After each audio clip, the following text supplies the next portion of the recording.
Hello everyone, welcome to Prakash Nursing Academy. So today we will discuss about Unit 3 pathogenic organism. Pathogenic organism में हमें क्या पढ़ना है? वैसे ऑर्गेनिज्म जैसे अभी तक हम लोग पढ़े, जो भी वायरस था, बैक्टीरिया था, फंजाई था, पैरासाइट्स था, उसकी मॉर्फोलॉजी, कैरेक्टरिस्टिक, उसकी कहाँ पे वो कल्चर, कैसे वो स्टेनिंग किया गया. अब हम लोग देखेंगे कि जो ऑर्गेनिज्म, जो माइक्रोब्स हमारे बॉडी में डिजीज कॉज कर सकते हैं वो कौन कौन से हैं, वो कैसे डिजीज कॉज करते हैं, कैसे उसे ट्रीट करना है, इस सारी चीज़ों को हम लोग आज के यूनिट 3 हमारा चैप्टर पैथोजेनिक ऑर्गेनिज्म है, इससे आज से हम लोग डिस्कस करेंगे. ये चैप्टर बहुत बड़ा है और यही एक ऐसा चैप्टर है जिससे मतलब इसमें आप फंस सकते हो, मतलब इससे बहुत ज़्यादा कॉन्सेप्चुअल क्वेश्चन आते हैं. जैसा आपको सिलेबस ये है, BSc nursing third semester INC वाला सिलेबस, चाहे आप किसी भी यूनिवर्सिटी से हो, ये वीडियो बेशक सबके लिए हेल्पफुल होगा. इसमें आप देख सकते हो इतनी सारी चीज़ें आपको पढ़ना है. सबसे पहले माइक्रो ऑर्गेनिज्म में कोकाई एंड बैसिलाई बैक्टीरिया के बारे में पढ़ना है, जो कि ग्राम पॉजिटिव और ग्राम निगेटिव है. इसके बाद वायरस के बारे में पढ़ना है, फंजाई के बारे में पढ़ना है, सुपरफिशियल और डीप, तब पैरासाइट के बारे में पढ़ना है, और इसके बाद एक रोडेंट एंड वेक्टर आता है, उसके बारे में पढ़ना है. ये भी डिजीज कॉज करते हैं. नीचे आप देखोगे तो characteristic, source, portal of entry, transmission of infection, identification of disease predation, micro organism, उसके बारे में. ये सारे टॉपिक क्या है, ये कोई स्पेशल या फिर स्पेसिफिक टॉपिक नहीं है. ये जितने भी बैक्टीरिया आप पढ़ोगे या फिर वायरस पढ़ोगे, इतना टॉपिक एटलीस्ट आपको पता होना चाहिए कि उस बैक्टीरिया, जैसे ग्राम पॉजिटिव में कौन कौन से बैक्टीरिया आते हैं, तो उसका कैरेक्टरिस्टिक क्या है, कैसे वो कहाँ पे रहता है, कैसे हमारे बॉडी में एंट्री करेगा, कैसे ट्रांसमिट करेगा इन्फेक्शन, वो सारी चीज़ें कैसे आप उसे पता करोगे कि हाँ ये साल्मोनेला टाइफी की वजह से ही ये टाइफॉइड हुआ है, तो उसके लिए क्या आइडेंटिफिकेशन रहेगी, ये सारी चीज़ें आपको जानना है. हर एक बैक्टीरिया, हर एक वायरस के बारे में. ये चैप्टर बहुत बड़ा है और बहुत इंपॉर्टेंट और थोड़ा वास्ट भी है. आप कैसे इसे याद रखोगे, कैसे एक अच्छा स्ट्रैटेजी बना के एग्जाम में लिख पाओगे, चैप्टर ख़त्म होते होते हम लोग सब चीज़ें डिस्कस करेंगे. आज बेसिकली हम लोग पढ़ेंगे जो बैक्टीरिया है माइक्रो ऑर्गेनिज्म में, ग्राम पॉजिटिव कोकाई, ग्राम निगेटिव कोकाई, इसके बाद ग्राम पॉजिटिव बैसिलाई और ग्राम निगेटिव बैसिलाई. इसके अंदर जो मेजर बैक्टीरिया है वो सब चीज़ें हम लोग डिस्कस करेंगे. वीडियो बड़ा होगा, थोड़ा लंबा होगा, लेकिन बहुत अच्छे से हर एक बैक्टीरिया के बारे में पढ़ेंगे जो आपके एग्जाम में आ सकता है. अब आप देखोगे तो यूनिट 4 ही है बेसिकली हमारे माइक्रोबायोलॉजी में, लेकिन 37 मार्क्स का एग्जाम में पूछता है. तो क्या आपको क्या लगता है कि सुपरफिशियल 4 दिन में पढ़ लेने से ख़त्म हो जाएगी? नहीं, इस 4 यूनिट में ही सारी चीज़ें माइक्रोबायोलॉजी का आपको पढ़ने दिया गया है.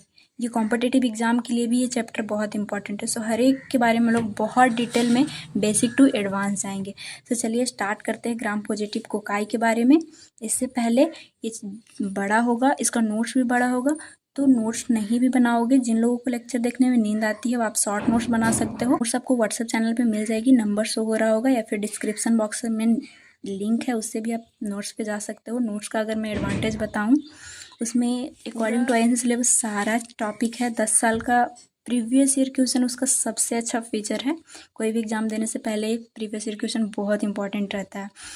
उसमें भी आंसर भी रहेगा, कैसे आप एग्ज़ाम में लिख पाते हो, नहीं लिख पाते हो, क्या लिखना है, कैसे लिखना है, सारी चीज़ें वहाँ से आप देख सकते हो.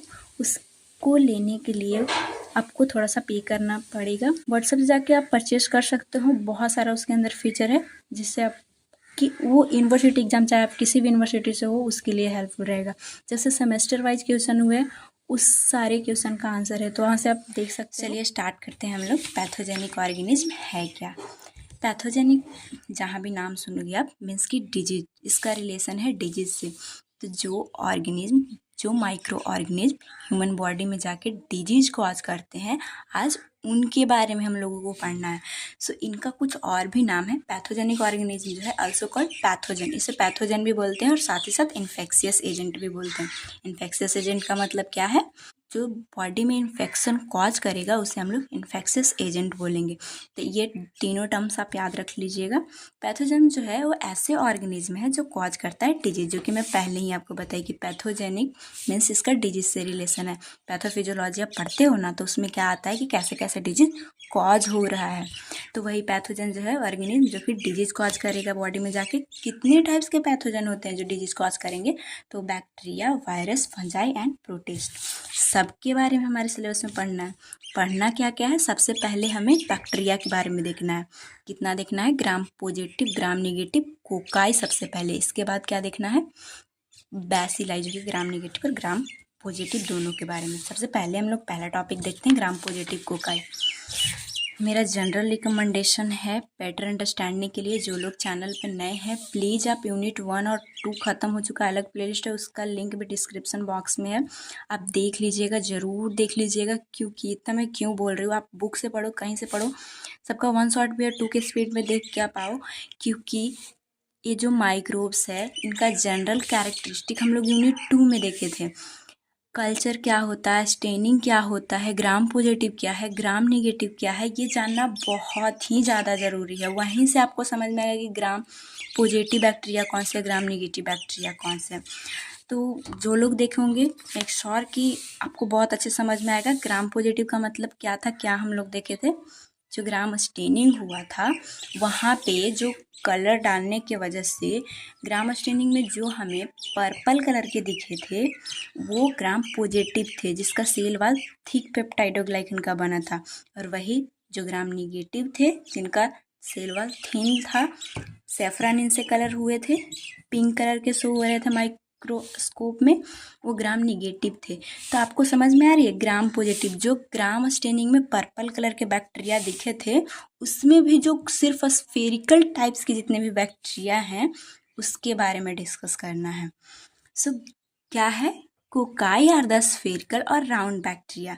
कोकाई हम लोग पढ़ चुके हैं यूनिट 2 में ही। कोकाई आपको मैं बताई भी थी कि इसमें जो ओ आता है उससे आप याद रख लेना, कोकाई का मतलब है स्फेरिकल। तो वही बातें बस लिखी, कोकाई जो है वह स्फेरिकल या राउंड बैक्टीरिया होते हैं। ये कैसे दिखते हैं? ये अपीयर पर्पल और ब्लू कलर व्हेन स्टेन, जब आप स्टेनिंग करोगे, कलर डालोगे तो माइक्रोस्कोप में पर्पल देखेंगे। ब्लू वाला कॉन्सेप्ट कहाँ से आया? जो ए भी था एसिड फास्ट वाला जो कॉन्सेप्ट जेल नेल्सन वाला, जब हम लोग जेल नेल्सन जेडिन पढ़े थे तो उसमें किसके भी जैसे ग्राम स्टेनिंग में हमें ग्राम पॉजिटिव और ग्राम निगेटिव में डिफरेंस करना था।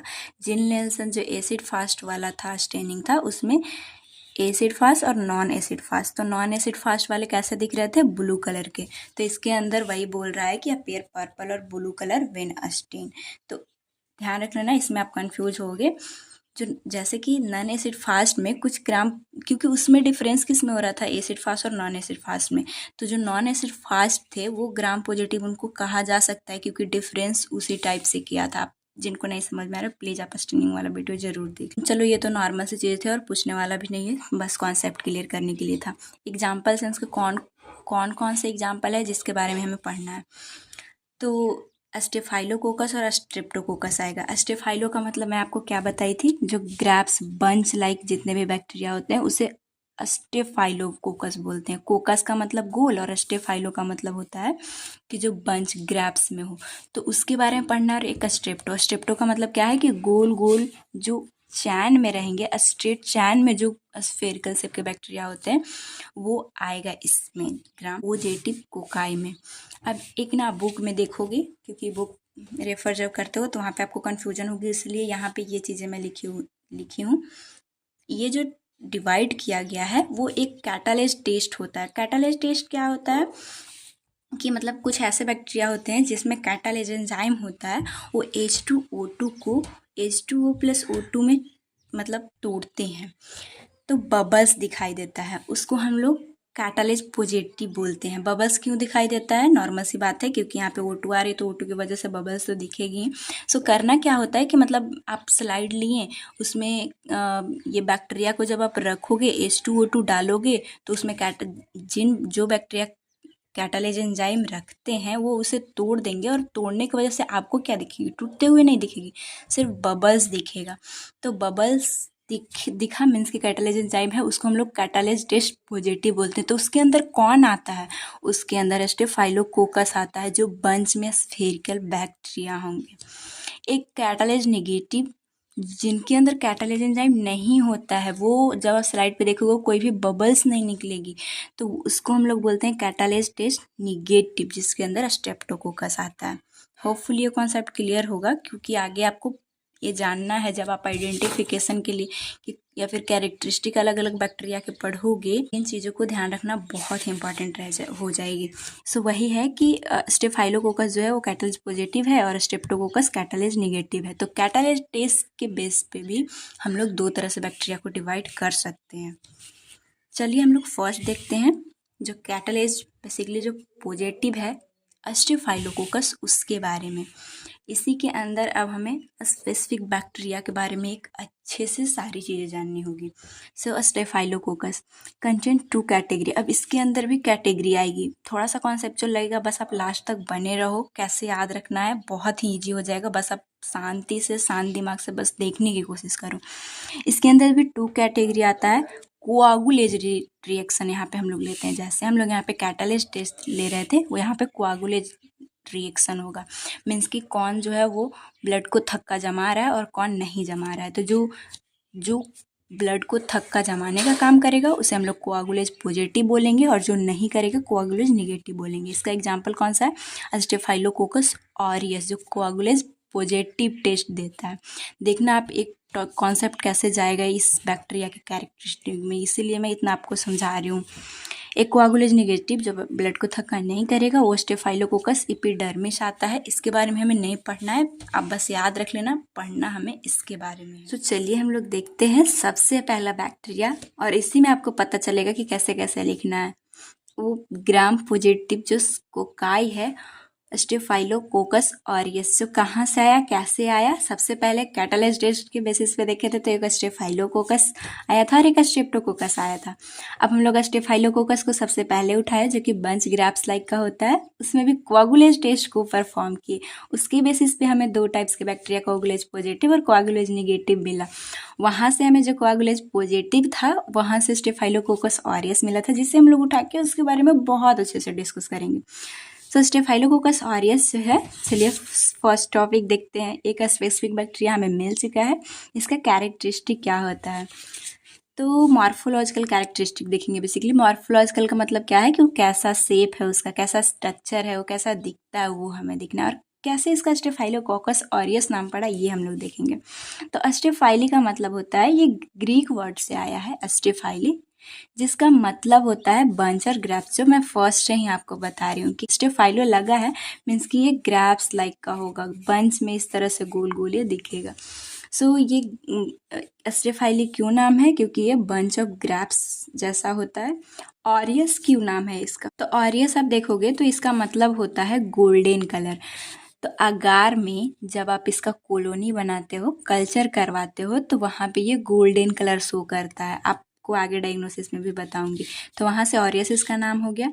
साथ ही साथ कुछ और बातें आप ध्यान रख लेना। ये नॉन मोटाइल होता है, जैसे बैक्टीरिया मूवमेंट करते हैं ना, तो ये नॉन मोटाइल होता है, ये मूवमेंट नहीं कर सकता है। इसका डायमीटर भी आपको जानना होगा, क्योंकि आप मॉर्फोलॉजिकल कैरेक्टरिस्टिक जान रहे हो तो याद रख सकते हो, तो रख लेना, नॉर्मल सी बात है।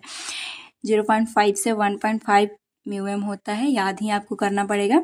ग्रोथ एट, और ये ग्रोथ कितने टेम्परेचर पे, क्योंकि देख सकते हो आप यूनिट 2 में, इसीलिए मैं आपको बोल रही थी बार बार कि आप यूनिट 2 देख लेना। टेम्परेचर जब आपको मैं पढ़ाई थी, कुछ थर्मोफिलिक होते हैं, कुछ साइक्रोफिलिक होते हैं, वहाँ पे हम लोग डिस्कस किए थे कि कई बैक्टीरिया के लिए मतलब उनको स्पेसिफिक टेम्परेचर चाहिए होता है, पीएच चाहिए होता है, तब वो ग्रोथ करता है। तो ये कितने टेम्परेचर पे ग्रोथ करेगा? तो 18 से 38 डिग्री सेल्सियस। और वहाँ ही मैं आपको बताई थी ऐसे टाइप के बैक्टीरिया मीजोफिलिक होते हैं। मीजोफिलिक जितने ही बैक्टीरिया हैं, आपको ये समझ में आ रहा होगा इतना ही। तो इसी के बीच में तो हमारा बॉडी का भी टेम्परेचर होता है, मीन्स कि हमारे बॉडी के टेम्परेचर पे ये सर्वाइव करेगा। और जब सर्वाइव कर लेगा तो हमारा बॉडी तो इसके लिए अच्छा इन्वायरमेंट मिल गया। तो यहाँ से भी आपको समझ में आ रही है कि ये जो बैक्टीरिया है ये डिजीज कॉज करेगा, क्योंकि हमारे बॉडी में आराम से ज़िंदा रह सकता है और जाएगा तो ये डिजीज तो कॉज करेगा। सो ये नॉर्मल सी कॉन्सेप्ट कैरेक्टरिस्टिक से भी हमें पता चल रही है। साथ ही साथ जो पहले से हम लोग पढ़ के आए कि कोआगुलेज टेस्ट, उसी से तो हम लोग निकाल के आए हैं, और एक कैटालेज जो था, ये दोनों तरह कैटालेज टेस्ट भी पॉजिटिव है क्योंकि स्टेफाइलो में आ रहा है, और साथ ही साथ कोआगुलेज टेस्ट भी पॉजिटिव है, तो दोनों टेस्ट पॉजिटिव दिखाते हैं। ये बेसिकली कॉम्पिटिटिव में पूछा हुआ क्वेश्चन है, तो आप ध्यान रख सकते हो, आपसे यूनिवर्सिटी में तो कभी नहीं पूछेगा। अब इस जो स्टेफाइलोकोकस ऑरियस है उसका देख लेते हैं कि source and mode of transmission क्या है। इस टॉपिक दोनों को समझने के लिए सबसे पहले आप एक नॉर्मल सा बेसिक याद करो। जब हम लोग चैन ऑफ इन्फेक्शन पढ़े थे तो उसमें सबसे पहले एजेंट आता है, फिर रिजर्वायर आता है। रिजर्वायर को ही सोर्स भी बोलते हैं, जहाँ पे बैक्टीरिया आके ठिकाना लेगा, रुकेगा। इसके बाद पोर्टल ऑफ एग्जिट आता है, फिर मोड ऑफ ट्रांसमिशन आता है, फिर पोर्टल ऑफ एंट्री, फिर बेसिकली होस्ट आता है। सबके बारे में हम लोग जानेंगे चैप्टर ही ऐसा। सो हमें सिर्फ दो ही के बारे में जानना है, सोर्स जो रिजर्वायर था मीन्स जहाँ पे बैक्टीरिया ग्रोथ करेगा, और फिर मोड ऑफ ट्रांसमिशन जानेंगे। तो ये टॉपिक, ये चीज़ें भी आपको क्लियर होना चाहिए। सो सोर्स कहाँ ये पाया जाता है, क्या सोर्स है, कहाँ रिजर्वायर रहेगा, तो found in nasopharyngeal skin and hair more than 50% of healthy individual. ये क्या बात बोल दिया, मीन्स कि आपकी भी जो नाजोफेरिंग्स है या फिर जो नॉर्मल स्किन है या फिर हेयर है, वहाँ पे ये बैक्टीरिया पाया जा सकता है। मीन्स कि नॉर्मल फ्लोरा पे जो बैक्टीरिया होते हैं ऐसे ये हार्मफुल नहीं होता, बस रहता है, लेकिन जैसे ही आपका अगर इम्यूनिटी वीक हुआ तो ये डिजीज कॉज कर सकता है। सो क्या बोल रहा है, अब एक इससे भी क्वेश्चन हमारे यूनिवर्सिटी में पूछा हुआ है कि ऐसे पूछा हुआ, आप पीडीएफ में जाके देख सकते हो। नॉर्मल फ्लोरा पे पाए जाने 2 बैक्टीरिया का आप नाम बताओ जो डिजीज कॉज करते हैं, तो वो आपको ध्यान होना चाहिए कि कौन से, जैसे कि आप वहाँ पे आप स्टेफाइलोकोकस ऑरियस के बारे में लिख सकते हो। तो अगर चीज़ें बेसिक नहीं क्लियर होगी तो आप क्वेश्चन नहीं बना पाओगे। तो आप ध्यान रख लेना कि ये नॉर्मल फ्लोरा पे नॉर्मली हेल्दी इंडिविजुअल, सब में नहीं पाया जाएगा, 50% जो इंडिविजुअल है उसमें पाया जाता है। तो ऐसे डेंजरस नहीं होता, लेकिन डेंजरस कब बन जाता है, जब सिक अलाइंग दस कॉजिंग नोजोकोमियल इन्फेक्शन।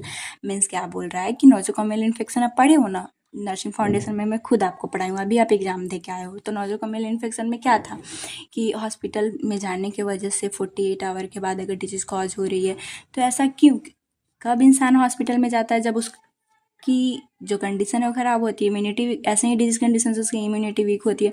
तो उन पर्सन में इन नॉर्मल बैक्टीरिया जो कि दूसरा, हम लोग जैसे इम्यूनिटी जिसका अच्छा उसको तो डिजीज कॉज नहीं कर सकता था, लेकिन क्योंकि जो वही लोग हॉस्पिटल में जाते हैं जो जिनकी तबीयत ख़राब होती है, इम्यूनिटी ऐसे ही वीक होती है, तो वो उनके लिए डेंजरस हो जाता है, उनके अंदर hospital acquired nosocomial infection cause करवाता है। तो ये भी आप ध्यान रख लेना।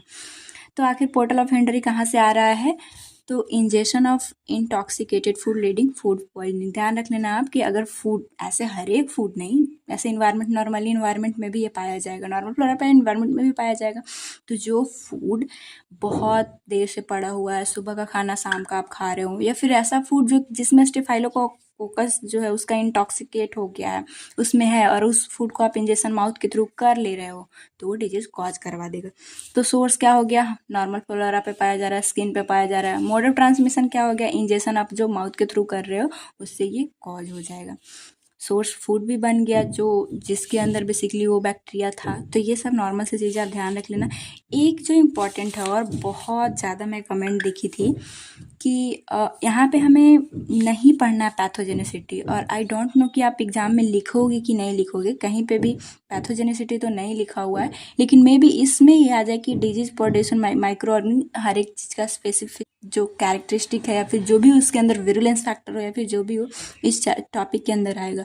लेकिन एग्ज़ाम में ज़रूरी नहीं क्योंकि पैथोजेनिसिटी नहीं लिखा है तो आप नहीं भी लिख सकते हो, या फिर आपकी मर्ज़ी, अगर लिखते हो तो अच्छी बात है क्योंकि हर एक जो बैक्टीरिया आप पढ़े उसके बारे में सब चीज़ें पता है तो अच्छी बात है, और मैं आपको पढ़ा भी दे रही हूँ। लेकिन कई जो एवरेज वाले तो चलो फिर भी ठीक है, जो एवरेज से बिलो होते हैं उनको ये चीज़ें नहीं समझ में आएगी, तो उनके लिए मैं अपना खुद का बता रही हूँ कि आप नहीं भी एग्ज़ाम में लिखोगे तो चलेगा, क्योंकि ये थोड़ा सा आपको हार्ड लगेगा और ये चीज़ें याद करनी होगी, और जो लिखोगे भी ज़्यादा इसमें ध्यान नहीं लगाना है, बस आप एग्ज़ाम के टाइम पे ओवरव्यू कर लेना ताकि आप कुछ कुछ वहाँ पे लिख सो ये है क्या मैं आपको इतना बताई। पैथोजेनेसिस का मतलब क्या है कि कैसे डिजीज कॉज करता है। तो यूनिट 1 में ही हम लोग देखे थे कि बैक्टीरिया के अंदर विरुलेंस फैक्टर होते हैं। विरुलेंस फैक्टर का मतलब क्या है कि उसके अंदर कुछ ऐसी चीज़ें, डिग्री ऑफ डिजीज मतलब कि डिजीज कॉज करने की कैपेसिटी, कैसे डिजीज कॉज, जैसे कि हमारे लिए ये पेन है, तो पेन को हम लोग नॉर्मली छू रहे हैं तो हम लोगों को डिजीज कॉज नहीं कर रहा है, क्योंकि इसके अंदर ऐसी कोई कैपेसिटी ही नहीं है। या फिर हम लोग फूड खाते हैं तो फूड नॉर्मली हम लोगों को डिजीज कॉज नहीं करता है, क्योंकि इसके अंदर कोई ऐसा टॉक्सिक चीज़ें नहीं है, या फिर डिजीज कॉज करने की उसके अंदर एबिलिटी नहीं है। अब बैक्टीरिया में ऐसा क्या है कि डिजीज कॉज हो जा रही है, तो वो विरुलेंस फैक्टर से हमें पता चलता है। तो विरुलेंस फैक्टर मतलब क्या ऐसी चीज़ है जिससे डिजीज कॉज हो रहा है, तो उसके अंदर कुछ टॉक्सिन्स होते हैं और साथ ही साथ कुछ एक्स्ट्रा सेलुलर एंजाइम होते हैं डिजीज कॉज करवाते हैं। कौन से टॉक्सिन है? सबसे पहला आता है साइटोलाइटिक और मेम्ब्रेन डैमेज टॉक्सिक। नाम से ही समझ में आ रहा है कि मेम्ब्रेन को डैमेज करेगा इस तरह के जो टॉक्सिक होते हैं। नेक्स्ट आता है इंटेरोटॉक्सिन। इंटेरो का मतलब क्या है? और स्मॉल इंटेस्टाइन, जो स्मॉल इंटेस्टाइन को मतलब क्षति पहुंचाएगा, उसको डिस्ट्रॉय करेगा। एक आता है टॉक्सिक शॉक सिंड्रोम टॉक्सिन, इसके बारे में हम लोग डिस्कस करेंगे। और एक आता है इपिडर्मोलाइटिक टॉक्सिन। एक एक करके देखते हैं। सबसे पहला साइटोटॉक्सिक में कौन कौन सा आता है? अल्फा हीमोलाइसिस आता है जो कि होस्ट सेल के नेक्रोसिस करेगा। बीटा हीमोलाइसिन आएगा, डेल्टा हीमोलाइसिन आएगा, पैंटोन या फिर वैलेटिन, ल्यूकोसाइडिन। याद रखना पड़ेगा एज इट इज, आपको हीमोलाइसिन लगा है वो बेसिकली आरबीसी में, इसीलिए तो ये कोआगुलेज पॉजिटिव है, बेसिकली आरबीसी को तोड़ेगा। तो ये इन सारी चीज़ों को आपको ध्यान रखना है।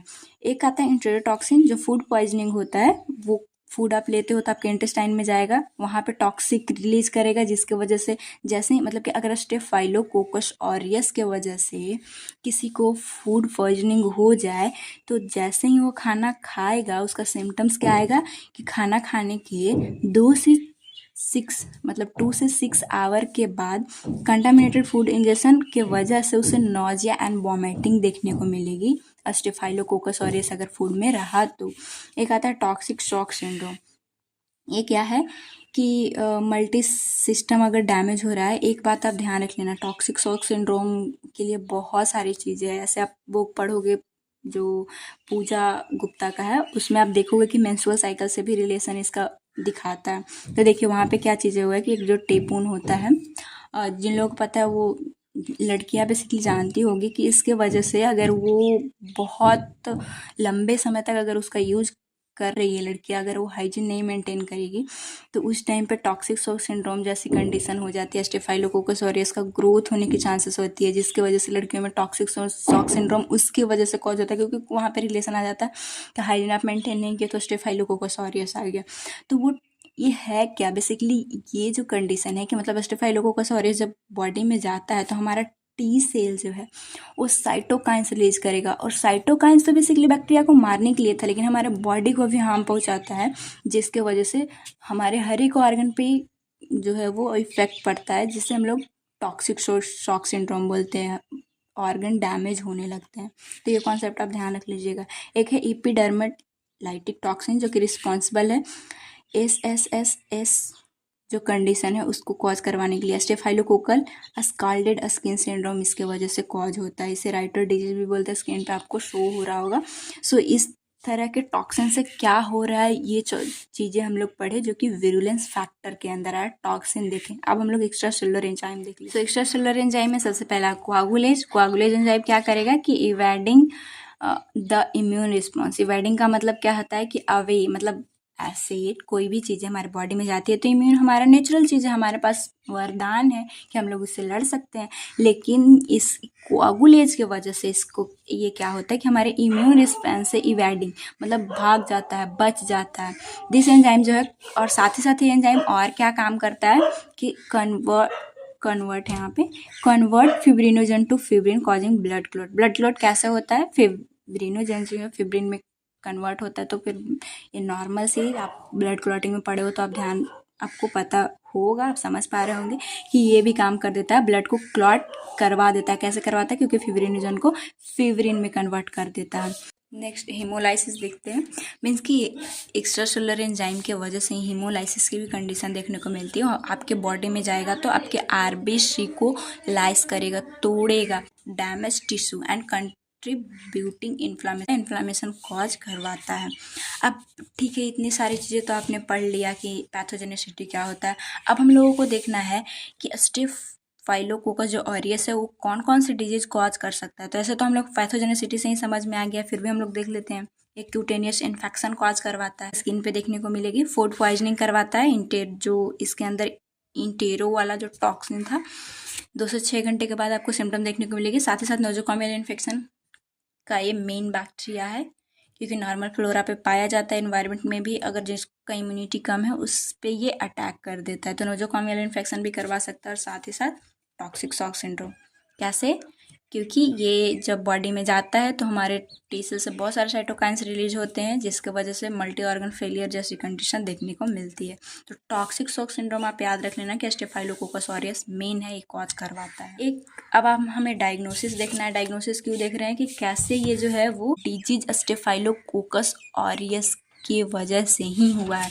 तो कैसे पता चलता है डिजीज, कैसे फाइनली हम लोग जान पाते हैं। तो उसके लिए डायग्नोसिस करवाना पड़ता है। तो क्या होगा, स्पेसिमेन सबसे पहले आप ले लिए, उसका जो भी ब्लड है सैंपल आप लोगे, फिर कल्चर करवाओगे।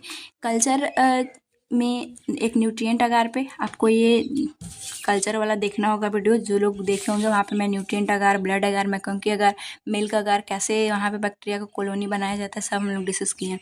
तो न्यूट्रिएंट अगार में कैसा दिखेगा, गोल्डन येलो कलर का दिखेगा। और हम लोग पहले भी देखे कि ऑरियस नाम ही क्यों है, क्योंकि हम लोगों को अगार में इसका कलर जो है वो येलो दिखता है।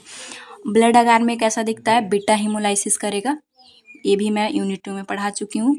कई जो है अल्फा गामा हीमोलाइसिस, कई बैक्टीरिया किस तरह से ब्लड अगार का कलर चेंज हो रहा था वो मैं बताई थी आपको कॉन्सेप्ट। तो यहाँ पे बीटा हीमोलाइसिस देखने को मिलेगा। मैकोंकी अगार में पेल देखने को मिलेगा, मीन्स कि ये लैक्टोज, पिंक जो रहते हैं लैक्टोज का फर्मेंटिंग करते हैं, लेकिन ये बैक्टीरिया मैकोंकी अगार में जाएगा मीन्स लैक्टोज का फर्मेंट नहीं करेगा, बेसिकली कलरलेस जैसा ही दिखेगा। मिल्क अगार में इसका स्ट्रॉन्ग पिगमेंट कॉलोनी देखने को मिलता है। तो ये आपको बस पढ़ना ही है, क्योंकि ये लैब वाले जब करते हैं और वही बता पाते हैं कि ये सारी चीज़ें अगर उनको मिल रही है मीन्स कि स्टेफाइलोकोकस ऑरियस है। जैसे किसी को नोजोकॉमियल इन्फेक्शन हो गया, वो गया हॉस्पिटल में, अब वो बोल रहा है कि मुझे इन्फेक्शन है, तो अब डॉक्टर पता करेंगे कौन सा बैक्टीरिया की वजह से इसको नोजोकॉमियल इन्फेक्शन हुआ। तो ये सारे डायग्नोसिस करेंगे, तब उन्हें फाइनली अगर ये कैरेक्टरिस्टिक शो हो रहा है तो बोलेंगे डॉक्टर कि हाँ इसको स्टेफाइलोकोकस ऑरियस है। नेक्स्ट आता है बायोकेमिकल रिएक्शन। बायोकेमिकल रिएक्शन से भी आप जान पाओगे, जिसके लिए कैटालाइज टेस्ट परफॉर्म किया जाएगा। तो वही स्लाइड पे बुलबुले दिखेंगे, तो कैटालाइज पॉजिटिव और एक ऑक्सीडेज निगेटिव, बेसिकली साइटोक्रोम जो एक एंजाइम आता है उसके वजह से वॉयलेट या फिर पर्पल कलर के शो होने लगती है। तो वो ध्यान रखने के लिए बस आप ध्यान रख लीजिएगा कि ये ऑक्सीडेज निगेटिव है। अभी तक कैटालाइज कोआगुलेज पॉजिटिव था और ऑक्सीडेज निगेटिव टाइप का ये बैक्टीरिया है, अगर आप ये टेस्ट परफॉर्म करते हो तो। ट्रीटमेंट जानना इंपॉर्टेंट है, हालांकि आपके सिलेबस में ट्रीटमेंट नहीं है, लेकिन कोई भी डिजीज अगर आप पढ़ते हो तो treatment and prevention, nursing role आपको जानना बहुत ज़रूरी है। तो ट्रीटमेंट एंटीबायोटिक आप ध्यान रख लेना, पेनिसिलिन, साइक्लोसिलिन एंड वैनकोमाइसिन एक्सेट्रा, मतलब 1-2 को आप चाहे तो याद कर लेना। प्रिवेंशन क्या है, कैसे आप प्रिवेंट करना सबसे, क्योंकि प्रिवेंशन बेटर देन क्योर। तो hygienic habit, infection transmitted by hand and जो फूड आइटम्स है वो सारी चीज़ें जो हो रहा है उसको आप हैंड वॉश करवाओगे या फिर ये फूड आइटम को अच्छे से रखोगे ताकि वो स्टेफाइलोकोकस ऑरियस से टॉक्सिफिकेशन ना हो, टॉक्सिक उसका उसमें ना जाए। सबसे इम्पॉर्टेंट है कि आपको अगर देखने को मिलता है जो कि स्टेफाइलोकोकस ऑरियस से उसको डिजीज हुआ है तो आपका क्या रोल है। मैं तो कोई भी डिजीज कंडीशन पढ़ती हूँ तो मेरा ध्यान रहता है कि मेरा क्या रोल है, पहले मैं वो देख लूँ, क्योंकि डायग्नोसिस वाले में तो भैया ये लैब वाले भैया देख लेंगे ये, और फाइनली डायग्नोस भी करके कौन देगा, डॉक्टर देगा। आप वहाँ पे रहोगे तो क्या करोगे, बेसिकली नर्सिंग इंटरवेंशन के थ्रू आप जानते हो आपको ना hand washing the best way to prevent, मतलब ऐसे भी नर्सेस का काम ही होता है कि डिजीज से प्रिवेंट करना है हमें। तो ये इन्फेक्शियस डिजीज है, आपको खुद का भी हैंड वॉश करना और साथ ही साथ वहाँ पे पेशेंट जो है वो भी अगर वॉशरूम जाए, कहीं भी जाए, कुछ भी टच करे, उससे भी हैंड वॉशिंग करवाते रहना है। वहाँ पे कोई अगर विजिटर आए तो उनको भी बोलना है कि आप बाहर अंदर आए, अंदर से आप बाहर जा रहे हो, आपको हैंड वॉश करके ही जाना है। तो ये स्ट्रिक्ट रूल आपको फॉलो करना होगा। सो वही बोल रहा है कि विजिटर आल्सो हैंड वॉशिंग उनको भी परफॉर्म करवाना है। प्रॉम्प्ट क्लियरिंग ड्रेसिंग मटेरियल, जो भी ड्रेसिंग मटेरियल अगर उनका है तो आपको तुरंत वहाँ से क्लियर कर देना, नहीं तो वो इन्वायरमेंट जाएगा और फिर दूसरे जो पर्सन है उसको डिजीज कॉज करवा देगा। Check any sign of infection, साथ ही साथ जैसे इतने सारे साइन आपको दिखते हैं तो और कोई इन्फेक्शन है, इस सब साइन सिम्टम्स को आपको देखना है, डॉक्टर को बताना है। तो ये आपकी रूल रही। सो यहाँ पे हमारा स्टेफाइलोकोकस जो ख़त्म होता है। सबसे पहले हम लोग देखें कि ग्राम पॉजिटिव कोकाई में स्टेफाइलोकोकस आया। स्टेफाइलोकोकस में बहुत सारे बैक्टीरिया आते हैं, उसमें भी हम लोग डिवाइड करके सिर्फ स्टेफाइलोकोकस ऑरियस को देखा। स्टेफाइलोकोकस ऑरियस के बारे में कैरेक्टरिस्टिक, पोर्टल ऑफ एंट्री, ये डिजीज़ क्या कॉज करा, टॉक्सिको सिंड्रोम है, फिर नोजोकोमियल इन्फेक्शन उसको देखे। फिर ट्रीटमेंट जानना जरूरी है, कोई भी डिजीज़ जान रहे तो ट्रीटमेंट देखें। इसके बाद हम लोग उसका कैसे प्रिवेंशन है और नर्सिंग इंटरवेंशन क्या है वो देखें। अब हम लोग क्या देखेंगे, स्ट्रेप्टोकोकस, जो स्ट्रेप्टोकोकाई है मीन्स की गोल गोल जो चैन में बैक्टीरिया होते हैं, उसका कौन सा एग्जाम्पल है। इसके अंदर भी बहुत आते हैं, थोड़ा सा बेसिक सा देख लेते हैं कि जो catalase negative contain the three category के होते हैं हीमोलाइटिक प्रॉपर्टी ब्लड अगार पे शो करने की वजह से। तो एक होता है अल्फा हीमोलाइटिक स्ट्रेप्टोकोकाई, उसका एग्जाम्पल कौन सा है, अल्फा हीमोलाइटिक कौन सा होता है, ग्रीन कलर का पूरा शो कर लेता है, मैं आपको बता चुकी हूँ, आप प्लीज़ देख लेना कि मतलब पूरी तरह से ब्लड अगार में जाकर ब्लड को तोड़ दिया तो उसे हम लोग अल्फा हीमोलाइटिक बोलते हैं। जो पार्शियल थोड़ा उसे बीटा हीमोलाइटिक, जो एक भी मतलब कुछ भी नहीं किया ब्लड में जाके जस का तस रह गया, ब्लड को थोड़ा ही नहीं, उसे गामा हीमोलाइटिक बैक्टीरिया बोलते हैं। और हाँ भी बताई थी कि बैक्टीरिया को इसके बेसिस पे डिवाइड किया जाता है। सो अल्फा हीमोलाइटिक में स्ट्रेप्टोकोकाई है, उसका एग्जाम्पल है स्ट्रेप्टोकोकस विरिडेंस और दूसरा है Streptococcus pneumonia. Beta haemolytic important है, इसी में हम लोग एक को बस डिस्कस करेंगे, स्ट्रेप्टोकोकस पायरोजेंस, जो कि बीटा हीमोलाइटिक स्ट्रेप्टोकोकाई में आएगा। इसके अंदर भी बहुत सारे ग्रुप ए बी सी करके आप पूजा गुप्ता में भी देखोगे तो आपको मिल जाएगा। तो ये ग्रुप ए स्ट्रेप्टोकोकस है, इस जिसको हम लोग डिस्कस करेंगे स्ट्रेप्टोकोकस पायरोजेंस के। तो इसी यही मेरा मेन है, इससे आप ध्यान रखिएगा। इसका और भी एग्जाम्पल है स्ट्रेप्टोकोकस एगालेक्टिक, ये सब इग्नोर ही करिएगा। गामा हीमोलाइटिक स्ट्रेप्टोकोकाई कौन सा है, इंटेरोकोकस जो होता है, इंटेरोकोकस जो होता है वो आएगा गामा हीमोलाइटिक में। सो ये बस नाम की है, या फिर कॉम्पिटेटिव में इससे क्वेश्चन आता है। ध्यान हमें सिर्फ स्ट्रेप्टोकोकस पैरोजेंस को कैसे लिखना है वो मैं लास्ट में आपको बता दूंगी। बेसिकली हर एक कॉन्सेप्ट क्लियर करते जा रही हूँ, तो डीप भी मतलब मैं आपको फर्स्ट में ही बोली हूँ कि हम लोग बेसिक से एडवांस जाएंगे, तो सारी चीज़ें इसलिए मैं अच्छे से नोट्स आपके लिए बनाई हूँ। बस आप ध्यान से शांत माइंड से सुनो, सब चीज़ें समझ में आएगी, कैसे याद रखना है वो सब चीज़ें आपको लास्ट तक ख़त्म हो जाएगा। स्ट्रेप्टोकोकस पायरोजेंस जो कि बीटा हीमोलाइटिक में आया कहाँ से वो मैं आपको बता दी, क्योंकि जब भी स्ट्रेप्टोकोकस आप पढ़ते हो तो इसमें उसके अंदर बहुत सारे ह्यूज बैक्टीरिया आते हैं, तो किसके बारे में कैसे कहाँ से आया वो हम लोग देखते हैं, क्योंकि ये डिजीज कॉज करता है, देखने को मिलता है, तो ये इसके बारे में हम लोग डिस्कस कर रहे हैं। तो अब जब जैसे हम लोग स्टेफाइलोकोकस ऑरियस के बारे में पढ़े थे, उसी तरह से अब स्ट्रेप्टोकोकस पायरोजेंस के बारे में पढ़ना है। क्या क्या पढ़ेंगे, कैरेक्टरिस्टिक पढ़ेंगे, सोर्स, मोड ऑफ ट्रांसमिशन, फिर उससे कौन किसके वजह से डिजीज हुआ है उसके लिए हमें डायग्नोसिस से पढ़ना होगा। तो जनरल कैरेक्टरिस्टिक क्या है, तो एक बात तो आपको कुछ ना याद रहे, तो हम लोग इसे किसके अंदर मान रहे हैं, ग्राम पॉजिटिव कोकाई के अंदर। तो यहाँ तो आप कैरेक्टरिस्टिक में ऐसा लिख सकते हो ना कि ये स्फेरिकल शेप का होता है, बेसिक कॉन्सेप्ट से हमें पता चल जा रहा है। इसके पहले स्टेप्टो लगा है मीन्स कि ये चैन में होगा, तो दो चीज़ें तो आप खुद कैरेक्टरिस्टिक में लिख लोगे। और एक चीज़ और कि ग्राम पॉजिटिव के अंदर आता है ग्राम स्टेनिंग में ये पर्पल कलर का शो होगा। ये नॉर्मल सी कैरेक्टरिस्टिक आप जो जानते हो, जो बता रहा है खुद ही, वो आप लिख लोगे कि ये ग्राम पॉजिटिव होता है, स्फेरिकल शेप का होता है और चैन में होता है। नेक्स्ट आता है फैकल्टेटिव एनारोब्स, मीन्स की क्या, फैकल्टेटिव मीन्स कि मतलब ये हवा के साथ भी जिंदा रहेगा और हवा ना भी रहे तो भी जिंदा रह लेगा।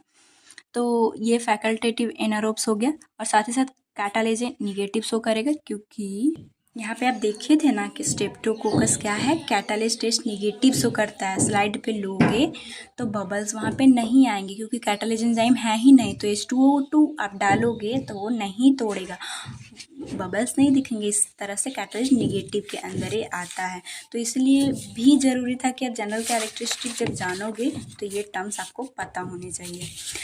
नेक्स्ट आता है कि एक बात और ध्यान रख लीजिएगा कि ये भी नॉन मोटाइल होता है नेचर में। Source and mode of transmission क्या है? सोर्स इसका ह्यूमन स्किन म्यूकस मेम्ब्रेन है, ये भी नॉर्मल फ्लोरा पे पाया जाएगा। जैसे स्टेफाइलोकोकस ऑरियस नॉर्मल फ्लोरा पे पाया जा रहा था, उसी तरह से ये भी नॉर्मल फ्लोरा पे पाया जाएगा। जब फिर से वीक इम्यूनिटी जिसका होता है उस कॉज कर देगा डिजीज आराम से। मोड ऑफ ट्रांसमिशन क्या है कि by inhalation of respiratory droplet, जैसे कोरोना वायरस रेस्पिरेटरी ड्रॉपलेट से उस ड्रॉपलेट के अंदर ही रहता है, अगर कोई इनहेल कर जाए तो उसके अंदर ही डिजीज कॉज कर देगा। कॉन्टैक्ट स्पेसिफिक मतलब स्किन से भी या फिर किसी को कॉन्टामिनेटेड, जैसे आगे आप देखोगे कि ये सोरे सब कॉज करवाता है, तो उससे भी डिजीज कॉज होगा। फोमाइट्स, कंटामिनेटेड फोमाइट्स, ये यूनिट 1 में ही हम लोग, अगर इसके ऊपर स्ट्रेप्टोकोकस पाइरोजन है, अगर इसके ऊपर है और इसको मैं टच की और फिर हमको डिजीज कॉज हो गया तो ये फोमाइट बन जाएगा। वैसे फोमाइट का मतलब क्या है? वैसे ऑब्जेक्ट जो कि कॉन्टामिनेटेड हो जाए उसके वजह से, मतलब कोई भी पैथोजन की वजह से, और वो आप टच करो और आपको हो जाए डिजीज कंडीशन, तो ये कॉन्टामिनेटेड फोमाइट से भी हो सकता है। या फिर ऐसा आप समझो ना कि किसी का टॉवेल यूज़ करना, वो टॉवेल यूज करेगा उसके ऊपर रहेगा ये बैक्टीरिया, अगर उसको आप यूज़ करो तो आपको भी डिजीज कंडीशन हो जाएगी। नेक्स्ट आता है मतलब जैसे हम लोग देखे थे कि स्टेफाइलोकोकस जो ऑरियस पहला था वो इंजेक्शन की वजह से फूड बॉर्न वो भी था, तो ये भी इंजेक्शन की वजह से माउथ के थ्रू ट्रांसमिशन हो सकता है, लेकिन रेयरली। ज़्यादातर ये इनहेलेशन रेस्पिरेटरी ड्रॉपलेट के थ्रू होता है। इसका भी हम लोग देखते हैं पैथोजेनेशन एंड विरुलेंस फैक्टर कैसे डिजीज कॉज करता है, इसके अंदर क्या चीज़ें होती है। तो विरुलेंस फैक्टर में सबसे पहले जो इसका सेल वाल है वो एंटीजन की तरह काम करेगा, मतलब डिजीज कॉज करेगा। कैसे? इसका सेल वाल जो है वो थिक पेप्टाइडोग्लाइकन की बनी होती है। अब ये भी कोई कहने की बात नहीं है, क्योंकि ग्राम पॉजिटिव अगर बैक्टीरिया के अंदर ये आ रहा है, हम लोग पढ़ ही रहे हैं, तो ग्राम पॉजिटिव, ग्राम स्टेनिंग में ग्राम पॉजिटिव क्यों शो कर रहा था? क्योंकि इसका सेल वाल थिक पेप्टाइडोग्लाइकन की बनी होती है। सो नॉर्मल सी बात है कि सेल वाल जो है वो थिक पेप्टाइडोग्लाइकन का बना होता है। इसमें लेयर जो है, इसका जो लेयर है थिक पेप्टाइडोग्लाइकन की वजह से ये रिजिडिटी इसको देता है। साथ ही साथ इन्फ्लामेटरी रिस्पॉन्स इसकी सेल वाल की वजह से बॉडी के अंदर, ह्यूमन बॉडी के अंदर देखने को मिलेगी। साथ ही साथ इसी सेल वाल की वजह से थ्रोम्बोलाइटिक एक्टिविटी है, ब्लड को तोड़ने का काम करेगा।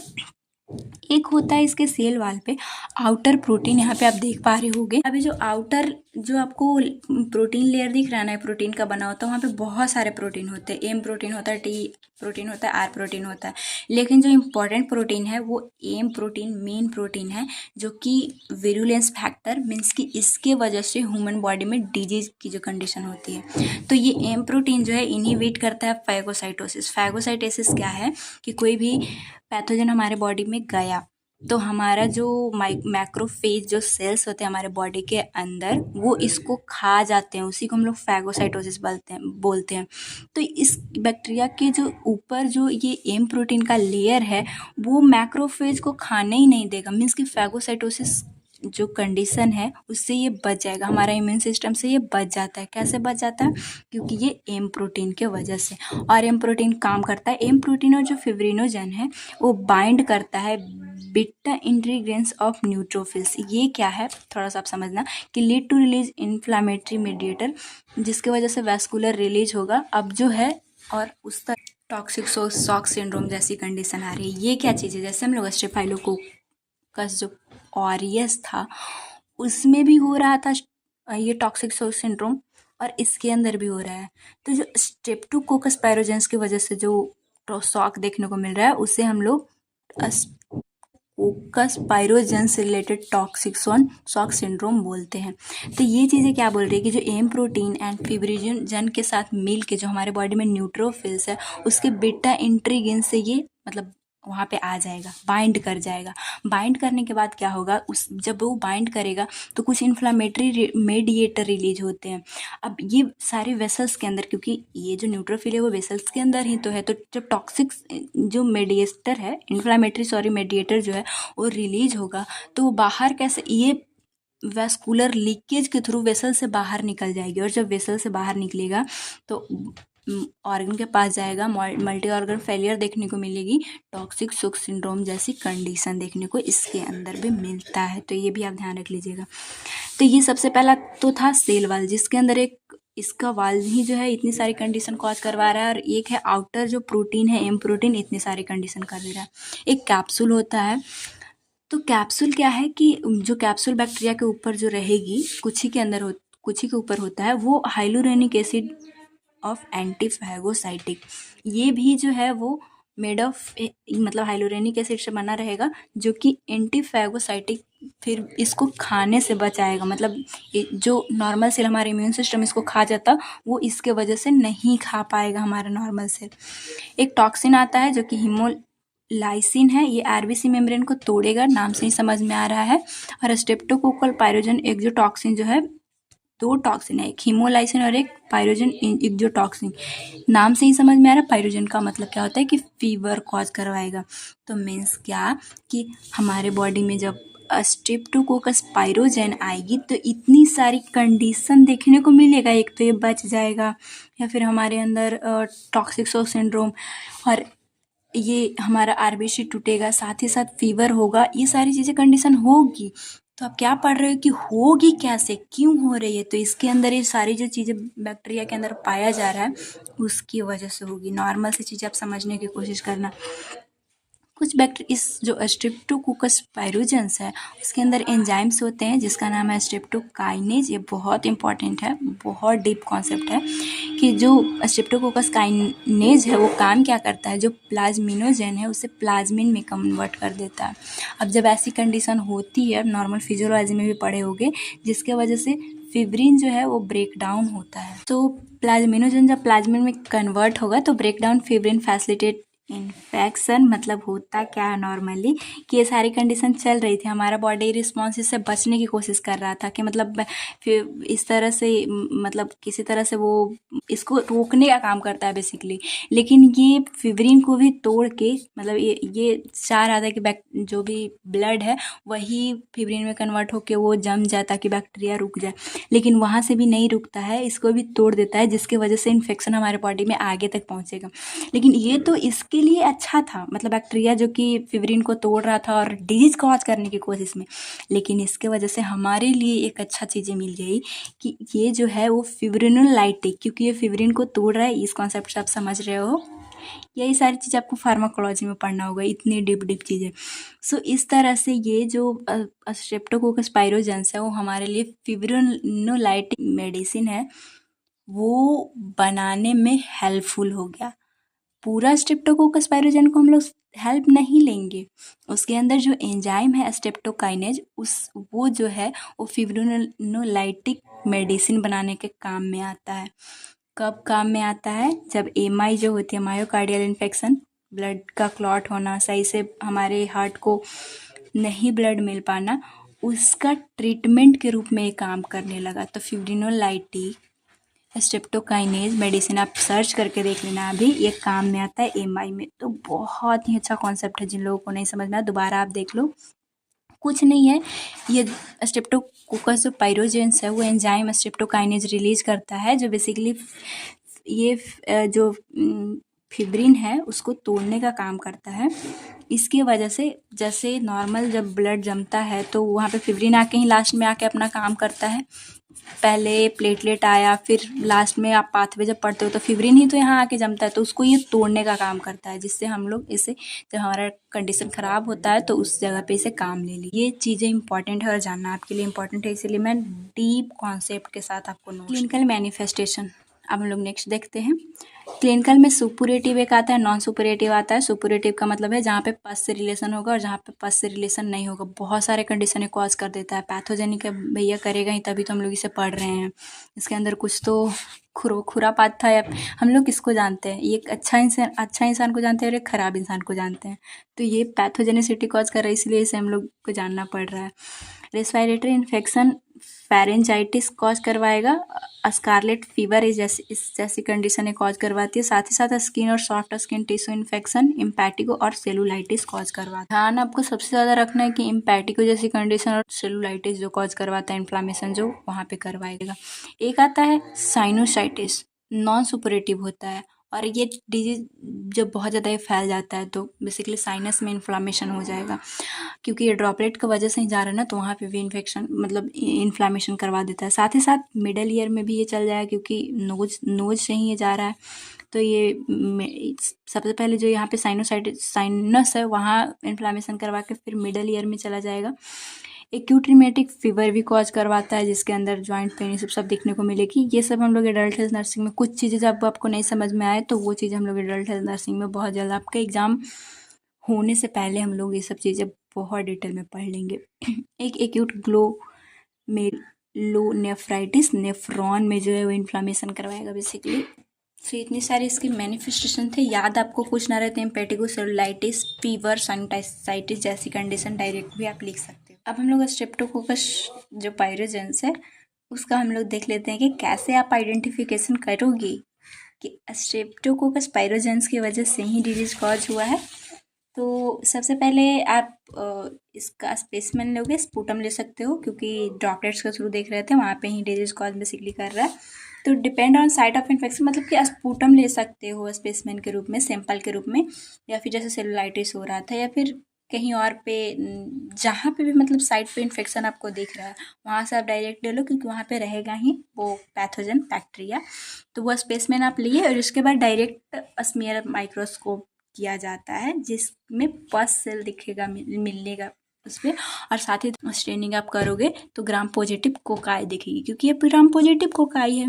ये पर्पल कलर का बेसिकली दिखेगा। कल्चर आप कहाँ करवाओगे? ब्लड अगार पे अगर करवाओगे तो बीटा हीमोलाइसिस शो करेगा। बायोकेमिकल रिएक्शन आप करवा सकते हो जिसमें कैटालिज निगेटिव है, तो हाँ कैटालिज निगेटिव शो करेगा। फर्स्ट से ही हम लोग समझते आ रहे हैं, यहाँ पे कैटालिज निगेटिव ही तो है क्योंकि स्ट्रेप्टोकोकस के अंदर है, कोई बुलबुला नहीं देखने को मिलेगा। तो ये सारी कैरेक्टरिस्टिक जब शो करेगा तो आप समझ जाओगे कि हाँ ये स्ट्रेप्टोकोकस पायरोजेंस ही है। ट्रीटमेंट जानना इंपॉर्टेंट है किसी भी डिजीज कंडीशन का। तो एंटीबायोटिक थेरेपी दे सकते हो, जिसके अंदर आप पेनिसिलिन जो है drug of choice, erythromycin, clindamycin, vancomycin, ये सब। प्रिवेंशन जरूरी है, तो personal hygiene and chemoprophylaxis drug देकर स्प्रेड ना हो, इन सारी चीज़ों से आप बचा सकते हो। तो ये प्रिवेंशन हो गया। इसमें भी आप नर्सिंग इंटरवेंशन लिख सकते हो। नर्सिंग इंटरवेंशन में आप अपना दिमाग लगाना कि क्योंकि इन्फेक्शन डिजीज है तो हैंड वॉश करना है, आइसोलेशन करना है, विजिटर को भी हैंड वॉश करने बोलना है, रिस्ट्रिक्ट करना है। ये नॉर्मल चीज़ें आप अपने भी दिमाग से लिख सकते हो, कहीं भी गलती नहीं होगा। एक आता है स्ट्रेप्टोकोकस न्यूमोनाई, जो कि स्ट्रेप्टोकोकस के अंदर ही हम लोग देखेंगे। इसे जानना जरूरी है। अब मतलब आपको मैं बताऊंगी कि जब जैसे कि ये ग्राम पॉजिटिव कोकाई आता है तो कितनी चीज़ें और क्या लिखना है, पहले हम लोग इसके बारे में पढ़ लेते हैं। स्ट्रेप्टोकोकस जो न्यूमोनाई जो कि इम्पॉर्टेंट है, इसके बारे में हम लोग थोड़ा ही जानेंगे, जो कि ग्राम पॉजिटिव कोकाई में आता है। ये न्यूमोकोकस नेम इसका क्यों नाम पड़ा है? क्योंकि ये निमोनिया कॉज करवाता है। ऐसा कब हुआ था, कब कौन इसको पहली बार देखा था? तो 1881 में जो गॉर्ज अस्टेनबर्ग थे एंड लुईस पास्चर जो थे वो आइसोलेट किए थे न्यूमोनिया वाले पेशेंट से कि इसी की वजह से निमोनिया हो रहा है, तो इसको न्यूमोकोकस उस टाइम पे नाम पड़ गया। लेकिन फिर 1920 में इसको रीनेम कर दिया डिप्लोकोकस न्यूमोनाई में। तो आप बोलोगे कि दीदी हमें स्ट्रेप्टोकोकस में आप क्यों पढ़ा रहे हो? तो देखो डिप्लोकोकस में देखा गया था, लेकिन फिर से 1974 में अगेन इसको नेम कर दिया गया स्ट्रेप्टोकोकस निमोनिया में। मतलब क्या है, इसीलिए तो इंटरेस्टिंग है, आपको बता रही हूँ कि कैसे, क्योंकि ये इंपॉर्टेंट है, डिजीज कॉज करवाता है निमोनिया की कंडीशन।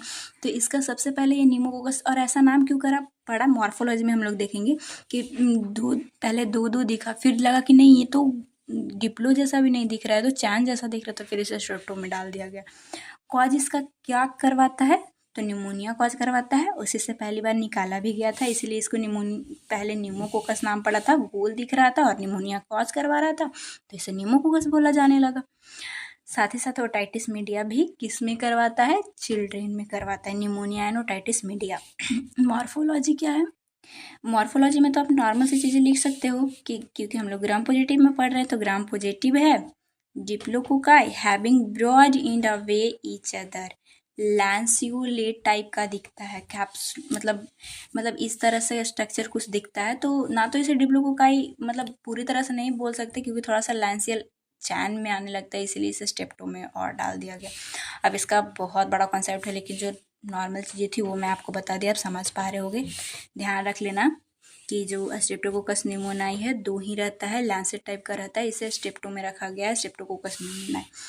नर्सिंग इंटरवेंशन क्या करोगे इस तरह की कंडीशन में? आपको क्या करना है? Fluid intake with electrolyte compensate unfavourable fluid loss इस कंडीशन में होती है तो आपको फ्लूइड इनटेक इलेक्ट्रोलाइट ज़्यादा देना होगा। इस कंडीशन में, न्यूमोनिया की कंडीशन में या फिर फीवर जब भी आती है तो उस कंडीशन में आपको इन सारी चीज़ों को ध्यान रखना होगा क्योंकि इलेक्ट्रोलाइट सब लॉस होती है उस टाइम पे। और साथ ही साथ proper nutrition instruction for restore health, nutrition देना जरूरी रहता है इन्फेक्शन डिजीज जब भी कंडीशन आती है तो अगर आप देखोगे ना तो नर्सिंग इंटरवेंशन में आपको बस दिमाग ही लगाना होगा।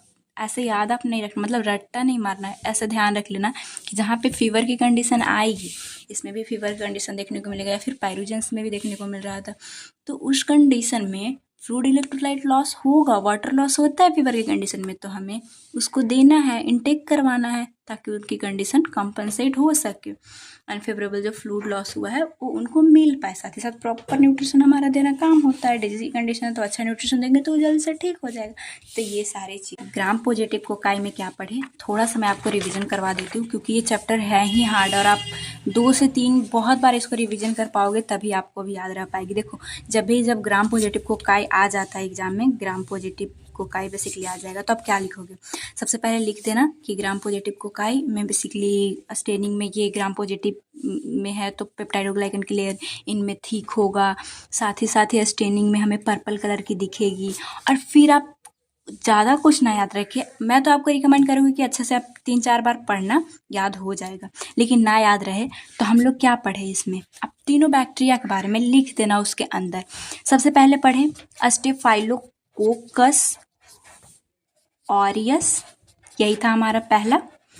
इसके अंदर हम लोग देखें कैटालिस पॉजिटिव तो ये था, साथ ही साथ ये स्फेरिकल है, नॉर्मल सी बात है, बंच में रहता है, ये चीज़ आप लिख दोगे। नोजोकोमियल इन्फेक्शन कॉज करवाता है। पोर्टल ऑफ एंट्री कहाँ से है? माउथ के थ्रू, फूड इंजेक्शन से हो रहा है, फूड पॉइजनिंग भी करवा दे रहा था। साथ ही साथ ये आप डायग्नोसिस में एक न्यूट्रिएंट वाला याद रख लेना, न्यूट्रिएंट अगार पे ये येलो कलर का दिख रहा है, ब्लड अगार में कैसा दिख रहा है, ये सारी चीज़ें। मिल्क अगार में भी इसे हम लोग कॉलोनी बना सकते हैं जिसके अंदर हमें पिगमेंटेड टाइप दिखेगा, तो आप ऐसे भी याद रख सकते हो। या फिर मतलब जैसे ग्राम पॉजिटिव लिखे, स्टेफाइलोकोकस ऑरियस इसके अंदर आ रहा है, एक स्टेफाइलोकोकस ऑरियस। सेकेंड बैक्टीरिया कौन सा था? स्ट्रेप्टोकोकस पाइरोजन। और एक थर्ड था हमारे पास स्ट्रेप्टोकोकस न्यूमेनाई। 3 बैक्टीरिया सबसे पहले आप दिमाग में छाप लेना एग्जाम से पहले कि 3 तो आएगा ही आएगा। अब 3 का कुछ चीज़ें, एटलीस्ट आप कुछ चीज़ें, इतना ही चीज़ें कि पोर्टल ऑफ एंट्री कहाँ से हो रहा है, जैसे ये चीज़ें आप रख लोगे ध्यान। और साथ ही साथ कुछ इसका स्पेसिफिक चीज़ें डायग्नोसिस से आप ले लेना। और ट्रीटमेंट में आप एंटीबायोटिक लिख सकते हो और साथ में अपना काम nursing intervention, hand washing, isolate, अच्छे से हमें फ्लूइड इलेक्ट्रोलाइट देना है क्योंकि फीवर की कंडीशन ये सब हो रही है तो विजिटर को रेस्ट्रिक्ट करना, उनसे भी हैंड वॉशिंग करवाना है। इतना आप ध्यान रख लोगे आपका काम चल जाएगा। मीन्स कि जब भी ग्राम पॉजिटिव कोकाई आपसे पूछा तो थोड़ा सा लिखो कि ग्राम स्टेनिंग में पर्पल कलर का दिखेगा, पेप्टाइडोग्लाइकन थिक होती है। फिर इसके बाद स्टेफाइलोकोकस, मतलब तीनों बैक्टीरिया का नाम लिख दो, स्टेफाइलोकोकस, स्ट्रेप्टोकोकस पाइरोजेंस और स्ट्रेप्टोकोकस न्यूमेनाई। कैटालेज इसमें पॉजिटिव था, कोआगुलेज भी पॉजिटिव था, वो ना ध्यान रहे तो कैटालेज तो आपको रह जाएगी क्योंकि बहुत बार मैं समझाई हूँ। तो स्ट्रेप्टोकोकस में कैटालेज पॉजिटिव और इधर में कैटालेज नेगेटिव, ये भी ना ध्यान रहे तो ये गोल होता है, बंच में होता है, ये चैन में होता है, स्फेरिकल होता है। ऐसी चीज़ें नॉर्मल भी आप लिख सकते हो और क्या डिजीज कॉज करवा रहा है उसके बारे में लिख देना। तो होपफुली ग्राम पॉजिटिव आपको 50 से 60% अभी याद रह गया होगा। 2 से 3 बार रिविजन करोगे अच्छे से याद रह जाएगा और एग्जाम में आप लिख पाओगे। सो डोंट वरी, हम लोग अच्छे से जब चैप्टर ख़त्म होगा कुछ चीज़ें ऐसा लगेगा कि मैसअप हो गया है, लेकिन मैसअप कुछ नहीं होगा। आपको रिवीजन के लिए छोटा छोटा वीडियो में मैं डालते रहूँगी जिससे आपका ये भी चैप्टर अच्छे से आप ध्यान रख लो। हाँ, और एक बात और, यहाँ पे आपका एक और क्वेश्चन क्लियर होता है क्योंकि आप PDF में देखना, यूनिवर्सिटी में पूछा हुआ है कि नॉर्मल फ्लोरा की वजह से जो डिजीज कंडीशन हो रहा है उसका 2 बैक्टीरिया का नाम लिखिए। तो आप यहाँ पे क्या लिखोगे? एक स्ट्रेप्टोकोकस ऑरियस के बारे में लिखोगे और एक स्ट्रेप्टोकोकस पाइरोजेंस के बारे में लिखोगे क्योंकि ये नॉर्मल फ्लोरा पे पाया जाता है। तो 2 क्वेश्चन और इन्हीं के बारे में जितना आप जानते हो उतना लिख देना, ठीक है। नेक्स्ट आते हैं, आपका कॉन्सेप्ट क्लियर रहा होगा। अब निगेटिव के बारे में देखते हैं। सो ग्राम निगेटिव कोकाई का सबसे पहले इंट्रोडक्शन देख लेते हैं। तो ये भी राउंड शेप का होगा या फिर ओवल बोल सकते हो। माइक्रोब्स बैक्टीरिया जो राउंड शेप का है या फिर ओवल शेप का है, वो ग्राम निगेटिव कोकाई के अंदर आ रहा है। इसके अंदर हमें निजेरिया स्पीसीज को देखना होता है। इस जैसे आप उसमें स्टेफाइलो और स्ट्रेप्टो को देखी हो, इसके अंदर आप निजेरिया को देखोगे। दो इम्पॉर्टेंट है जो डिजीज कॉज करता है, एक है निजेरिया गोनोरी और एक है निजेरिया मेनिंजाइटिस। सबसे पहले निजेरिया गोनोरी को देखते हैं, जो पहला ग्राम निगेटिव कोकाई है। तो जो निजेरिया गोनोरी है वो फर्स्ट टाइम आइसोलेट किया गया था गोनोरिया पेशेंट के पस से। इन्फेक्शन जो है वो एक्वायर्ड बाय सेक्सुअल कॉन्टैक्ट के, ये इसके बारे में सबको पता होगा। ये सेक्सुअल ट्रांसमिटेड डिजीज है, तो वो अफेक्टेड पार्टनर से दूसरे पार्टनर में भी ये जा सकता है। मॉर्फोलॉजिकल कैरेक्टरिस्टिक क्या है? मॉर्फोलॉजिकल कैरेक्टरिस्टिक मैं बंद करती हूँ, आप मुझे बताओ। ये स्फेरिकल शेप का होगा और ग्राम स्टेनिंग में हमें निगेटिव पर्पल कलर का शो होगा, सॉरी पिंक कलर का शो होगा। पर्पल कौन सा हो रहा था? ग्राम पॉजिटिव में। इतना ज़्यादा बड़ा टॉपिक है कि कंफ्यूज तो कहीं कहीं बोलने में मैं कंफ्यूज, मतलब बोलना ज़्यादा ये रहता, तो कुछ कुछ वर्ड अगर मिस्टेक हो तो आप कॉपी देखते रहना, पेज देखते रहना प्लीज़। सो मॉर्फोलॉजिकल कैरेक्टरिस्टिक क्या है? ग्राम निगेटिव डिप्लोकोकाई है ये, किडनी शेप का होता है, मे बी कॉनकेव है, इस तरह से ऐसे दिखता है। और ये ग्राम निगेटिव तो वही मैं शुरू से आपको बता रही हूँ। और डिप्लोकोकाई होगा, दो ऐसे स्फेयर में होगा, किडनी शेप का बेसिकली होता है। ऐसे ये ऐसे इस तरह से रहता है ना कि आपको लगेगा कि किडनी जैसा स्ट्रक्चर है। फैकल्टेटिव एनारोबिक है, मतलब ऑक्सीजन में भी रह सकता है, बिना ऑक्सीजन के भी रह सकता है। नॉन मोटाइल है, ये भी मोटाइल अभी तक हम लोग देख रहे हैं ज़्यादातर सब नॉन मोटाइल ही है, नई मोटिलिटी शो करेगा। Source and mode of transmission क्या है? ह्यूमन कैरियर, इसका भी ह्यूमन कैरियर, और साथ ही साथ ट्रांसमिशन इसका इंट्रोडक्शन में ही हम लोग देख लिए, सेक्सुअल ट्रांसमिशन इसका होता है। विरुलेंस फैक्टर आप देख लेना, इसके ऊपर पिलाई होता है, यहाँ पे आप देख रहे हो ये पिलाई है।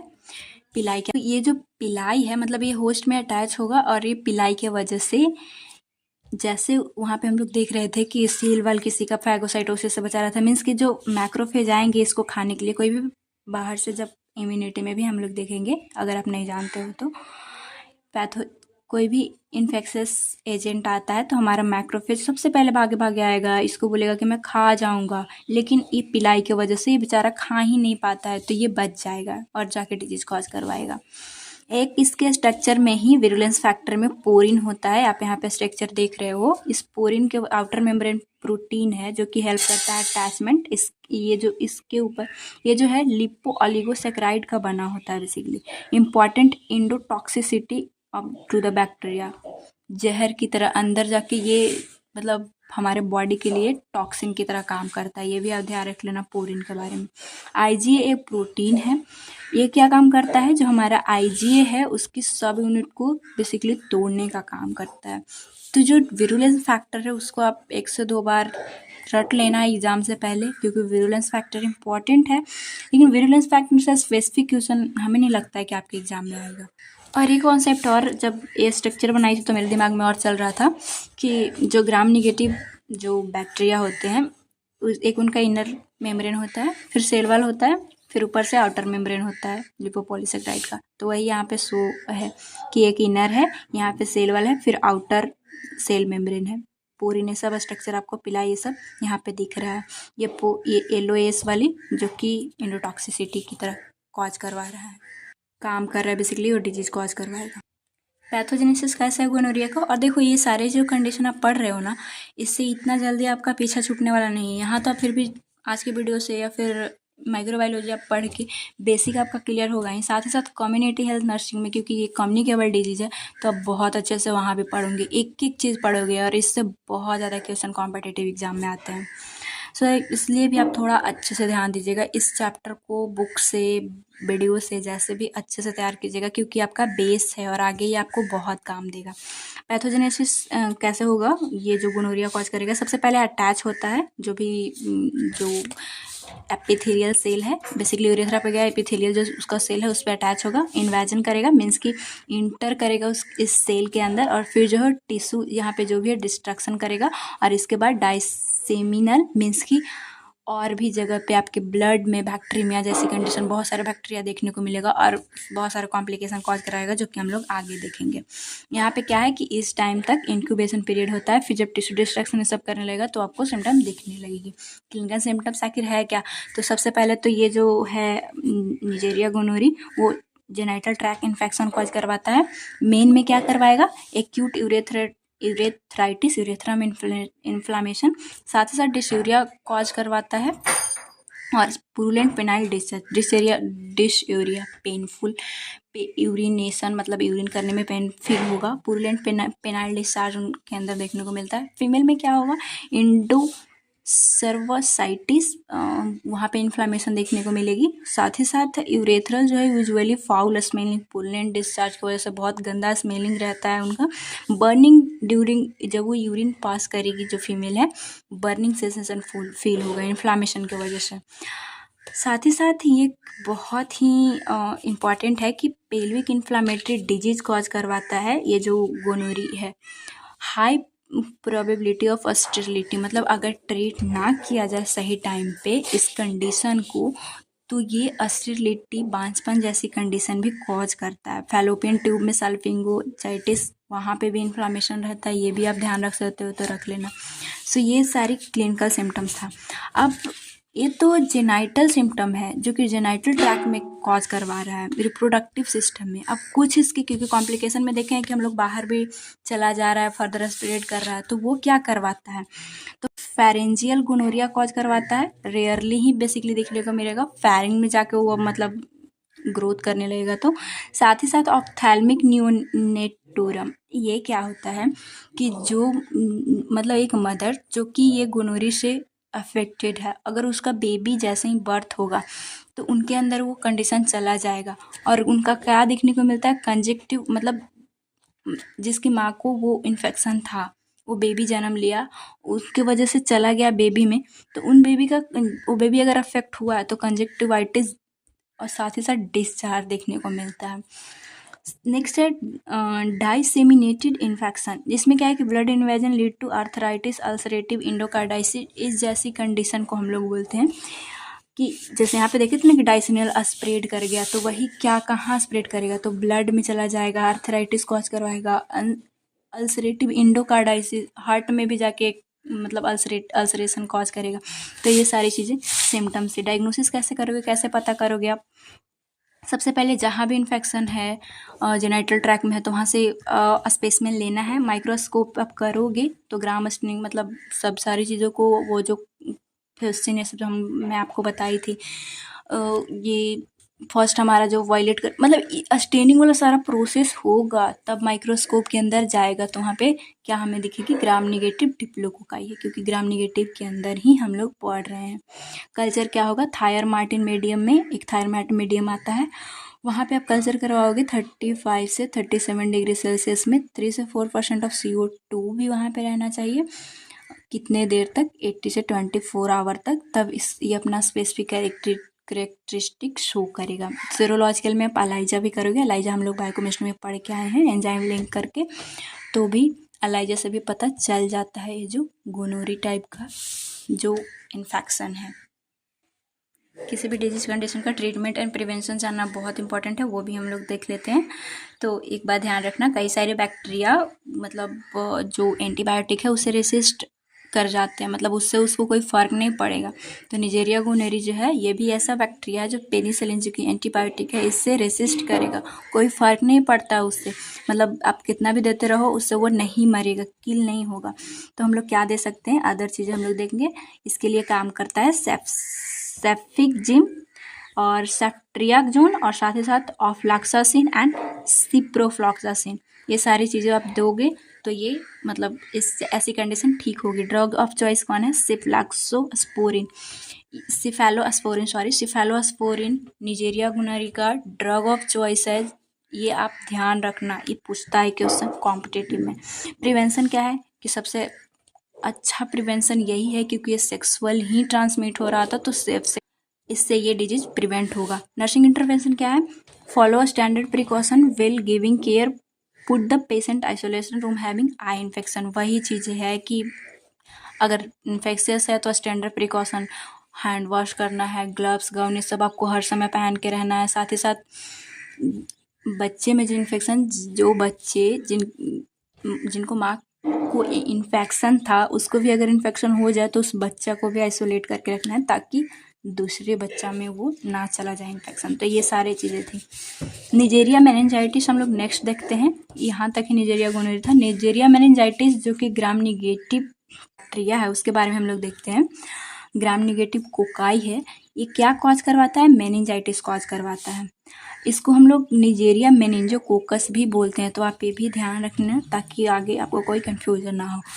क्या इसका मॉर्फोलॉजिकल कैरेक्टरिस्टिक है? तो नॉर्मल सी बात है, ग्राम निगेटिव कोकाई के अंदर हम लोग पढ़ रहे हैं तो ये ग्राम स्टेनिंग में पिंक कलर का शो होगा, साथ ही साथ स्फेरिकल होगा, कोकाई है। तो नॉन मोटाइल ये भी होता है, नॉन स्पोरिंग होता है। ग्रोथ के लिए ट्यूबिक इन्वायरमेंट चाहिए। अगर कंडीशन ऐसा हो कि आप अगर इसे बिना एयर में रखते हो तो ये किल हो जाएगा, मीन्स कि इसे एयर चाहिए इसके ग्रोथ के लिए। Source and mode of transmission क्या है कि ह्यूमन रिजर्वायर वाली नाइजोफेरेंजियल म्यूकस मेम्ब्रेन, ये भी नॉर्मल फ्लोरा पे पाया जाएगा। मोड ऑफ ट्रांसमिशन क्या है कि इनहेलेशन ड्रॉपलेट, मतलब ड्रॉपलेट के थ्रू फैल सकता है, ओरल सिक्रेशन, या फिर जो इन्फेक्टेड है उसके कांटेक्ट में आ गया तो भी ट्रांसमिट हो जाएगा। विरुलेंस फैक्टर क्या है? कैप्सुलर पॉलीसेकेराइड इसके ऊपर होता है जो कि एंटीफैगोसाइटिक, जो इसके ऊपर कैप्सूल होता है उस पॉलीसेकेराइड का बना होगा। बैक्टीरिया के अंदर यूनिट 2 में मैं आपको पढ़ा चुकी हूँ, वो पॉलीसेकेराइड का बना कैप्सूल जो ऊपर है वो पॉलीसेकेराइड का इसका रहेगा।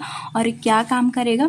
फैगोसाइटोसिस, जो मैक्रोफेज इसे खाने के लिए आएंगे उससे ये बच जाएगा कैप्सूल की वजह से, जैसे वहाँ पे देखे थे हम लोग पिलाई की वजह से जैसे बच रहा था। मेजर विरुलेंस फैक्टर क्या है?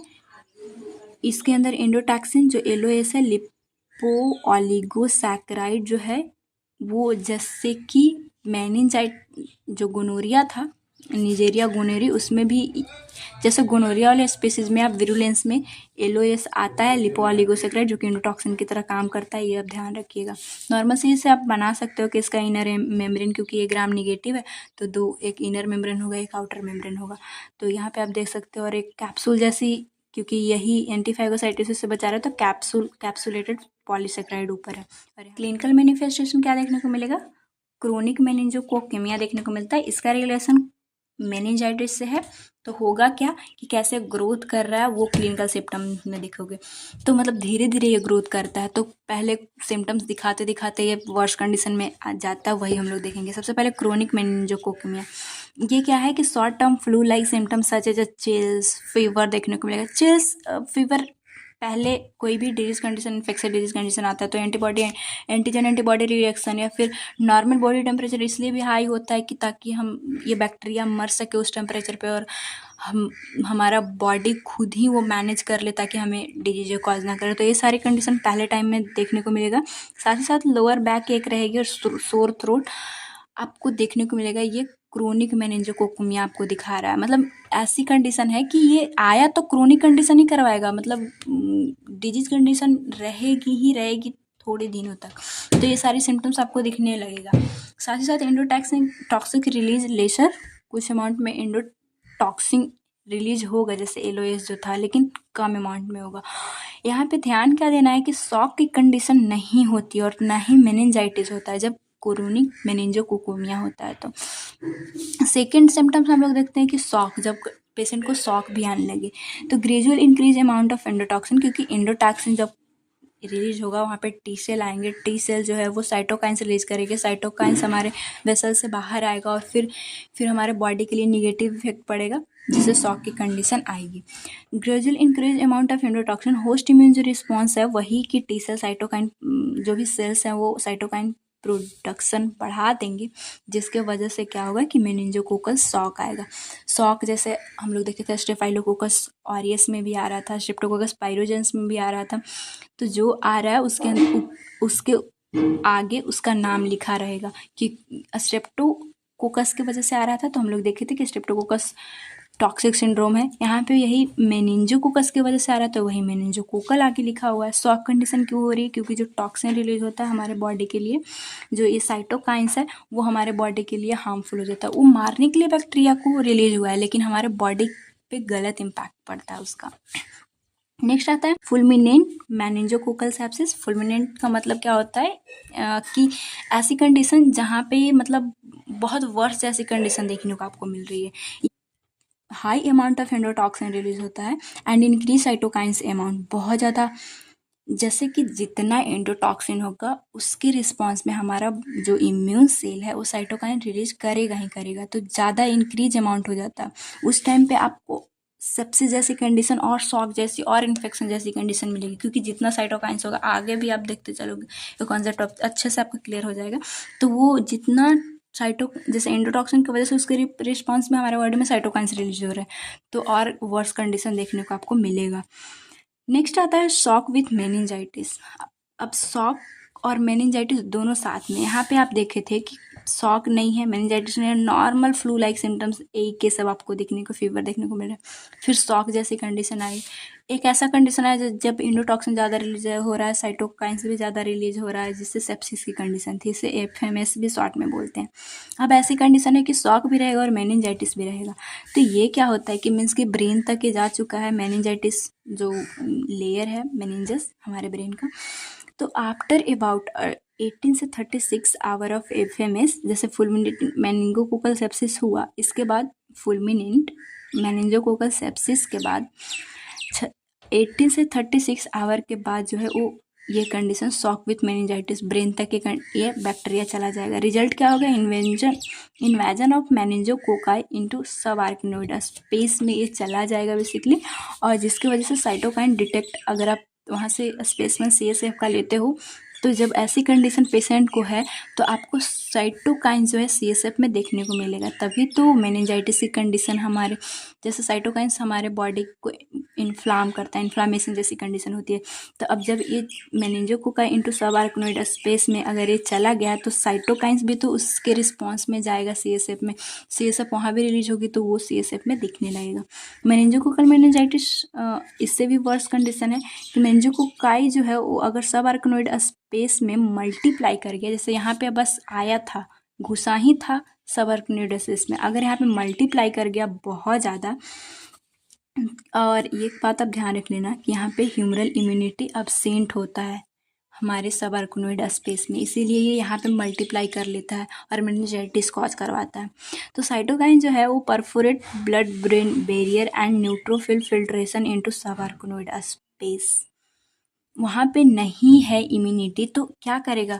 ब्लड ब्रेन बैरियर को ज़बरदस्ती हमारे इम्यून सिस्टम को पार करना होगा।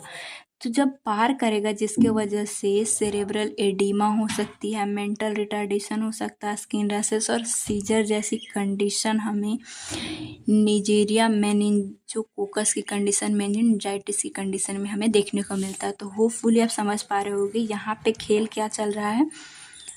जो इंडोटॉक्सिन रिलीज कर रहा है हमारा जो मेनिंजो, ये जितना इंडोटॉक्सिन रिलीज करेगा उसके रिस्पॉन्स में हमारे इम्यून सेल साइटोकाइंस रिलीज करेंगे। साइटोकाइंस इसे मारने के लिए हमारा इम्यून सिस्टम रिलीज करता है, लेकिन साइटोकाइंस की वजह से हमारे बॉडी ऑर्गन पे भी इफेक्ट पड़ता है। तो इसके वजह से शॉक जैसी कंडीशन देखने को मिलती है, हमारे बॉडी में इन्फ्लामेशन या वेसल से रिलीज हो जाता है और देखने की कंडीशन मिलती है। तो अब ये आप शुरू से क्या देख रहे हो कि सबसे पहले जब कोकीमिया हमारे बॉडी में आया तो नॉर्मल सी चीज़ें थी, वहाँ पे कोई भी एंडोटॉक्सिन रिलीज नहीं किया था। जैसे ही एंडोटॉक्सिन रिलीज कर रहा है, हमारे बॉडी में इन्फ्लामेशन जैसी कंडीशन हो रही है, वेसल्स रप्चर जैसी कंडीशन, शॉक जैसी कंडीशन आ रहा है, फिर जैसे जैसे जितना बढ़ रहा है हमारे ब्रेन तक कैसे जा रहा है, और जब ब्रेन में साइटोकाइन जो है ब्लड ब्रेन बैरियर को ऐसे पार नहीं करना है कि क्योंकि हमारे ब्रेन के टिश्यू बहुत सॉफ्ट होते हैं, अगर वहाँ वो परफोरेट कर गया फिंस मीन्स कि वहाँ पे एडिमा कॉज करवाएगा, मेंटल रिटार्डेशन, सीजर जैसी कंडीशन। इसीलिए इस कंडीशन में मेनिंजाइटिस, इसी कंडीशन को तो बोलते हैं, ऐसी ऐसी कंडीशन देखने को मिलती। सो सिम्टम्स होपफुली आपको समझ में आया होगा, नॉर्मल से कैसे वो ब्रेन तक हमारा गया, साइटोकाइंस का कैसे रिलेशन होते गए। अब डायग्नोसिस देखते हैं, कैसे आप जान पाओगे कि हाँ निजेरिया मेनिंजाइटिस है या फिर मेनिंजोकोकस है। स्पेसिमेन कलेक्शन करोगे, थ्रोट स्वैब कर सकते हो, ब्लड, या फिर देखे थे आपके सीएसएफ में भी ये सावर्कनोइडा स्पेस में चला जा रहा है बैक्टीरिया, तो आप सीएसएफ भी ले सकते हो। इसके बाद ग्राम स्टेनिंग करोगे तो वही ग्राम निगेटिव डिप्लोकोकाई देखने को मिलेगा। कल्चर ब्लड अगार पे करवाओगे 35 डिग्री सेल्सियस मेंटेन करके 48 आवर तक, तो आपको ग्रे कलर की कॉलोनी आपको देखने को मिलेगी उसमें। नेक्स्ट आता है बायोकेमिकल टेस्ट। आप क्या करवाओगे, ऑक्सीडेज टेस्ट करवाओगे, तो वहाँ पे पॉजिटिव देखने को मिलेगा, कलर चेंज करते देखने को आपको मिलेगा। तो इन सारी चीज़ों से लैब वाले बताते हैं कि हाँ ये मेनिंजाइटिस ही बैक्टीरिया है। ट्रीटमेंट इंपॉर्टेंट है तो पेनिसिलिन देख सकते हो। एंटीबायोटिक आप बेसिकली 2-4 सब में डाल देना, स्पेसिफिक याद रहे तो well and good. Penicillin, ampicillin, ceftriaxone and drug, ये तीनों ड्रग ऑफ चॉइस की तरह काम करता है, ज़्यादातर इसी का यूज किया जाता है। आप क्या काम करोगे ऐसी कंडीशन में, आपको मतलब मॉनिटर करते रहना है कंसिस्टेंटली। क्या, क्योंकि यहाँ पे CSF से रिलेशन है, तो इंट्राक्रैनियल प्रेशर देखते रहना है। ज़्यादातर ये हाई कंडीशन हो जाती है तो आपको उसे मेंटेन करके रखना है, सीजर नहीं तो बहुत ज़्यादा आने लगेगी। चेंजेस एंड ऑक्सीजन सेचुरेशन आप देख सकते हो। साथ ही साथ शॉक की कंडीशन है तो आप ऑक्सीजन सेचुरेशन भी आपको मेंटेन करवाते रहना है। Dehydration sign and body temperature आपको देखना है। एंजाइटी लेवल आपको देखना है। क्यों देखना है, क्योंकि मेंटल रिटार्डेशन की कंडीशन आप देख रहे हो, ऐसी कंडीशन में एंजाइटी बहुत ज़्यादा होता है पेशेंट को, तो वो भी आपको मैनेज करना है। ये नर्सिंग इंटरवेंशन था। सो आप ग्राम निगेटिव में क्या पढ़े, अगर ग्राम निगेटिव कोकाई आ जाए तो ये इसमें आपको बस 2 लिखना है, निजेरिया स्पेसिस को ही। निजेरिया एक है गोनोरी, नाम सुना हुआ है, नाम लिखते ही आपको ध्यान में आ जाएगा कि ये सेक्सुअल ट्रांसमिटेड डिजीज कॉज करवाता है। तो मोड ऑफ ट्रांसमिशन कैसे फैलेगा ये आप नॉर्मल भी लिख लोगे। एक आता है निजेरिया मेनिंजाइटिस, तो मेनिंजाइटिस से भी नाम से समझ में आ रहा है कि ये मेनिंजस लेयर को अफेक्ट करेगा, और उस तरह से जो भी कंडीशन होगा आप लिख सकते हो। एक कैसे पोर्टल ऑफ एंट्री है या फिर क्या, इसका लैब डायग्नोसिस लिखना इंपॉर्टेंट है, तो लैब डायग्नोसिस भी आप याद रख लेना कि हाँ इसमें CSF आप लिखोगे तो समझ लेगा एग्जामिनर कि हाँ इस बच्चा को आता है, इसने पढ़ा है। और फिर ब्लड आकार लिखना, और कि जो भी बायोकेमिकल टेस्ट है या फिर हम लोग कल्चर और स्टैंडिंग तो यूनिट 2 में पढ़ लिए हैं, और बाकी जो ये बायोकेमिकल टेस्ट वगैरह ये सब है मैं आपको अच्छे से इम्यूनिटी में और अच्छे से आप पढ़ोगी, एक एक टेस्ट के बारे में वहाँ पे आपको पढ़ना है। अब हम लोग नेक्स्ट टॉपिक की ओर मूव कर देख सकते हो यहाँ पे। नेक्स्ट है हमारा बैसिलाई के बारे में पढ़ना, ग्राम पॉजिटिव और ग्राम निगेटिव के बारे में। सो ये टॉपिक बहुत बड़ा है, वैसे मैं बहुत कॉन्साइज कर सोची हूँ, मेरा बहुत इसमें मेहनत रहा है कि आपको कॉन्साइज में पूरा नॉलेज मिल जाए और आप सब चीज़ें जान सको। थोड़ा सा वीडियो बड़ा होगा, पेशेंस के साथ देखना, तो चार्ट में या फिर कैसे भी करके एक एक करके आपको किस में क्या लिखना है वो सब मैं समझाने की आपको कोशिश कर रही हूँ। तो आप प्लीज़ बस देखना, समझना, मतलब ऐसा लगेगा आपको कि बोरिंग लग रहा है, छोड़ो हटाओ, लेकिन ये चैप्टर बहुत इंपॉर्टेंट है आपके एग्ज़ाम के लिए। फिर हमसे आप पूछते रहते हो, मैसेज भी करते रहते हो कि मैम कैसे होगा, क्या होगा, डर लग रहा है। डरने की कोई ज़रूरत नहीं है, आप अपना सिलेबस पे कमांड रहो, जो चीज़ है उसको बस एक बार पढ़ो, रिवाइज करो, एग्जाम में जाके बैठो, सब लिखा जाएगा, सब हो जाता है। ऐसे डरने की कोई ज़रूरत नहीं है। बहुत लोगों का मेरे पास मैसेज आता है जब एग्ज़ाम रहती, दीदी बहुत डर लग रहा है। डरना क्यों है, आप जो आपके सिलेबस में बस आप उससे पढ़ो, बहुत हो गई। हमारा सिलेबस भी ऐसे बहुत बड़ा है आज का टॉपिक। सो ग्राम पॉजिटिव बैसिलाई पढ़ते हैं। जो बैसिलाई क्या आपको मैं ध्यान यूनिट 2 में बताई थी, बम्बू से बांस कैसा होता है, रॉड लाइक बड़ा होता है। तो जो रॉड शेप के बैक्टीरिया ग्राम स्टेनिंग में जो हमें पर्पल कलर के दिखेंगे उसके बारे में पढ़ना है। हम लोग 3 पढ़ेंगे जो हमारे बॉडी में डिजीज कॉज करता है। सबसे पहले बैसिलस एंथ्रेसिस, इसका नाम सुना वो आपको लग रहा होगा। कैसे, हम लोग यूनिट 1 में इसके ऊपर देखे थे, जो साइंटिस्ट जो थे वैक्सीन खोज किए थे, जो एंथ्रेक्स कॉज करवाता है बॉडी में, उसके बारे में आज हमें देखना है। नेक्स्ट आता है क्लोस्ट्रीडियम परफ्रिनोजेंस और एक आता है क्लोस्ट्रीडियम टिटानी। एक एक करके देखते हैं, चार्ट के फॉर्म में देखते हैं, क्यों, ताकि हमें सारी चीज़ें अच्छे से याद हो जाए और एक ही बार रिविजन करो आप तो आपको अच्छा रहे, याद रहे एग्जाम टाइम में। मॉर्फोलॉजिकल कैरेक्टरिस्टिक हम लोग तीनों का देखेंगे। कुछ ना याद रहे तो इतना तो आप लिखोगे कि स्टेनिंग में पर्पल कर दिखता है और ये रॉड शेप का बैक्टीरिया है, ठीक है। अब कुछ स्पेसिफिक चीज़ें देख लेते हैं। ये एरोबिक होता है, बाकी जो दोनों है वो एनारोबिक होता है। ग्राम पॉजिटिव बैसिलाई हम लोग पढ़ रहे हैं। नेक्स्ट है ये नॉन मोटाइल है, ग्राम पॉजिटिव के अंदर पढ़ रहे हैं तो आप कौन से ग्राम पॉजिटिव होगा। नॉन एसिड फास्ट है, जिनको ये टॉपिक पॉइंट नहीं समझ में आया आप प्लीज़ एसिड फास्ट जो स्टेनिंग वाला बेसिकली वीडियो है यूनिट 2 का, उससे आप देख लो एटलीस्ट। तो वहाँ पे ये नॉन एसिड फास्ट है, बेसिकली ब्लू कलर का दिखेगा जब हम लोग जिन लेंसर स्टेनिंग करेंगे तो। और क्योंकि ये बैसिलाई है तो रोड लाइक एंड चैन में होगा। इसके अंदर स्पोर पाए जाएंगे, सॉइल और वाटर एयर में ये पाया जाता है। स्पोर का भी कॉन्सेप्ट यूनिट 2 में मैं कवर की हूँ। ये क्लोस्ट्रीडियम परफ्रिनोजेंस का क्या है, सिर्फ ये एरोबिक है, बाकी दोनों एनारोबिक है। स्पोर फॉर्मिंग ये भी है और ये भी है और ये भी है, तीनों में आप ध्यान रखना कि जो ग्राम पॉजिटिव बैसिलाई है वो स्पोर फॉर्मिंग होते हैं। अकर सिंगली एंड चैन, ये सिंगल भी हो सकता है और चैन में भी हो सकता है। जैसे कि ये चैन में था और ये सिंगल भी हो सकता है और ये चैन में भी हो सकता है स्ट्रक्चर अगर आप देखते हो तो। नेक्स्ट आता है, नेक्स्ट हम लोग देखते हैं कि ये जो है कैप्सुलेटेड होता है एंड नॉन मोटाइल होता है, ध्यान रखना आप। और इसके बारे में क्या है कि जैसे ये चैन में, ये सिर्फ चैन में था, ये सिंगल भी था चैन में भी था। अब ये क्या है, जो क्लोस्ट्रिडियम टिटानी है जो टिटनस कॉज करवाता है, वो rod and pair found in soil, fishes, gut, variety of animal, cattle हो गया, हॉर्सेस हो गया, सीप में, वहाँ पे पाया जाता है। इस टाइप का ये रहता है, आप देख सकते हो यहाँ पे सिंगल रॉड इस तरह से, या फिर पेयर में भी रह सकता है। मीन्स क्या ध्यान रखना है कि जो बैसिलस एंथ्रेक्स है वो चैन में है, जो परफिरिनोजन है वो सिंगल भी हो सकता है चैन में भी हो सकता है, लेकिन जो क्लोस्ट्रिडियम टिटानी है या तो ये एक के फॉर्म में रहेगा या फिर दो ऐसे चैन में रहेगा। ये रॉड शेप का इस तरह का बैक्टीरिया।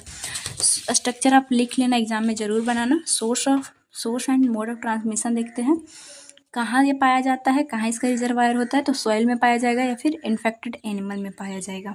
ये स्पोर जो है वो डस्ट में, स्पोर का यही होता है खासियत कि वो आराम से डस्ट में रहेगा, इन्वायरमेंट में रहेगा, उसे आप इनहेल भी करोगे तो चला जाएगा आपके बॉडी में। सॉइल में होगा, वाटर में होगा, एनिमल फिशेस में देखने को मिलता है। कौन? क्लोस्ट्रिडियम परफिरिनोजेंस। क्लोस्ट्रिडियम टिटानी कहाँ पाया जाता है? स्पोर सॉइल में इसका होता है। सॉइल में ही आप देखते हो कि मतलब ये सॉइल के कांटेक्ट में आपका कटा हुआ चीज़ों को इसीलिए बचाना चाहिए, नहीं तो फिर आपको टिटानी होने की कंडीशन हो सकती है। ये नॉर्मल चीज़ें भी आप जानते होगे पहले से ही। सो ये सॉइल में पाया जाता है, साथ ही साथ फिशेस, ह्यूमन माइक्रोबियल फ्लोरा पे भी ये पाया जाता है टिटानी। तभी तो कभी भी कट किसी का भी होता है तो आपको बोला जाता है कि आप टिटनस का मेडिसिन लो, क्योंकि आपके नॉर्मल फ्लोरा पे है, अगर कटा तो ये बॉडी के अंदर चला जाएगा। सो ये आप ध्यान रखिएगा, बहुत ही अच्छा कॉन्सेप्ट है। नेक्स्ट हम लोग देखते हैं मोड ऑफ ट्रांसमिशन। तो कॉन्टैक्ट विद इन्फेक्टेड एनिमल, मतलब कि जो एनिमल बेसिकली जो इन्फेक्टेड होते हैं उसके कॉन्टैक्ट में आप आ रहे हो तो ये एंथ्रेक्स फैल जाता है। साथ ही साथ इंजेक्शन की वजह से कॉन्टामिनेटेड चीज़ों को आप इंजेस्ट कर लिए तो हो सकता है, और साथ ही साथ क्योंकि ये नॉर्मल स्पोर इसमें होता है तो इन्हेलेशन से भी ये चला जाएगा। इसका क्या है, जो हमारा क्लोस्ट्रिडियम परफिरोजेंस है उसका मोड ऑफ ट्रांसमिशन में इंजेक्शन, कंटामिनेटेड फूड, मतलब कंटामिनेटेड जो मीट जो होता है फूड में उससे आप इंजेस्ट कर लोगे, जो एनिमल इन्फेक्टेड था उसको आप ले लेते हो तो आपको हो सकती है वुंड इनोकुलेशन। साथ ही साथ वुंड में ये चला गया, मतलब आपका कोई वुंड था खुला उसके अंदर चला गया तो हो सकता है, या फिर पैरेंटल का ड्रग जो इन्फेक्टेड होता है उससे भी ये हो जाता है। इसका टिटानी का क्या है, सबको पता है कि वुंड अगर आपको हो गया और अगर कंटामिनेटेड से आप इन्फेक्टेड सॉइल अदर ऑब्जेक्ट उसके अंदर लाते हो तो आपको आराम से टिटनेस हो सकता है, इसीलिए टीटी का वैक्सीन लेना ज़रूरी होता है। विरुलेंस फैक्टर तीनों का हम लोग देखते हैं। तो सबसे पहले ये हम लोग देखेंगे बैसिलस एंथ्रेसिस का। इसमें कैप्सूल जो होता है उसी तरह से फैगोसाइटोसिस, मैक्रोफेज आएंगे खाने, कैप्सूल की वजह से ये बच जाएगा। टॉक्सिन इसके अंदर क्या होता है, लीथल फैक्टर है टॉक्सिन मेलोप्रोटीएज, जो कि इन्वॉल्व होता है इम्यून रिस्पॉन्स, इसकी वजह से हमारे बॉडी में खतरनाक इम्यून रिस्पॉन्स देखने को मिलेगा। और साथ ही साथ एडिमा फैक्टर की तरह काम करता है, एडिमेटस बॉडी भी दिखता है इन्फ्लामेशन की कंडीशन। इसका क्या है, परफिरिनोजन, क्लोस्ट्रिडियम जो परफिरिनोजेंस है उसका जो है वो अल्फा टॉक्सिन इसके अंदर होता है, जो कि हीमोलाइटिक एंड नेक्रोसिस करवाएगा हमारे बॉडी में। बीटा टॉक्सिन की वजह से टिश्यू नेक्रोसिस हो जाएंगे, टिश्यू में नेक्रोसिस की कंडीशन, ब्लड ये सब नहीं जाएगा। डेल्टा जो टॉक्सिन है उसकी वजह से हीमोलाइसिस होता है, ब्लड टूटने लगेंगे, आरबीसी बेसिकली। और एक लोटा का साइन इस तरह से होता है, वो भी इसके अंदर पाया जाता है, जो कि टिश्यू का नेक्रोसिस ही करवाएगा बीटा टॉक्सिन की तरह। ज़्यादातर ध्यान रखना है आपको कि ये नेक्रोसिस की कंडीशन करवाता है। गैस गैंग्रीन ये सब देखने को मिलता है, बहुत वर्स कंडीशन देखने को मिलता है। अब जो मेन है हमारा, इसमें सबसे ज़्यादा इंपॉर्टेंट है क्लोस्ट्रिडियम टिटानी, क्योंकि हमारे आसपास में हमेशा देखने को मिलता है। हम लोगों के साथ भी कंडीशन होती है कि कट छट लग जाती है, तो उसके अंदर क्या ऐसा होता है जो डिजीज कॉज, क्या विरुलेंस फैक्टर है, तो इसके अंदर जो टिटानोस्पाज्मिन है वो मेन है, टॉक्सिन की तरह काम करेगा, विरुलेंस फैक्टर की तरह काम करता है, ये ध्यान रखिएगा आप।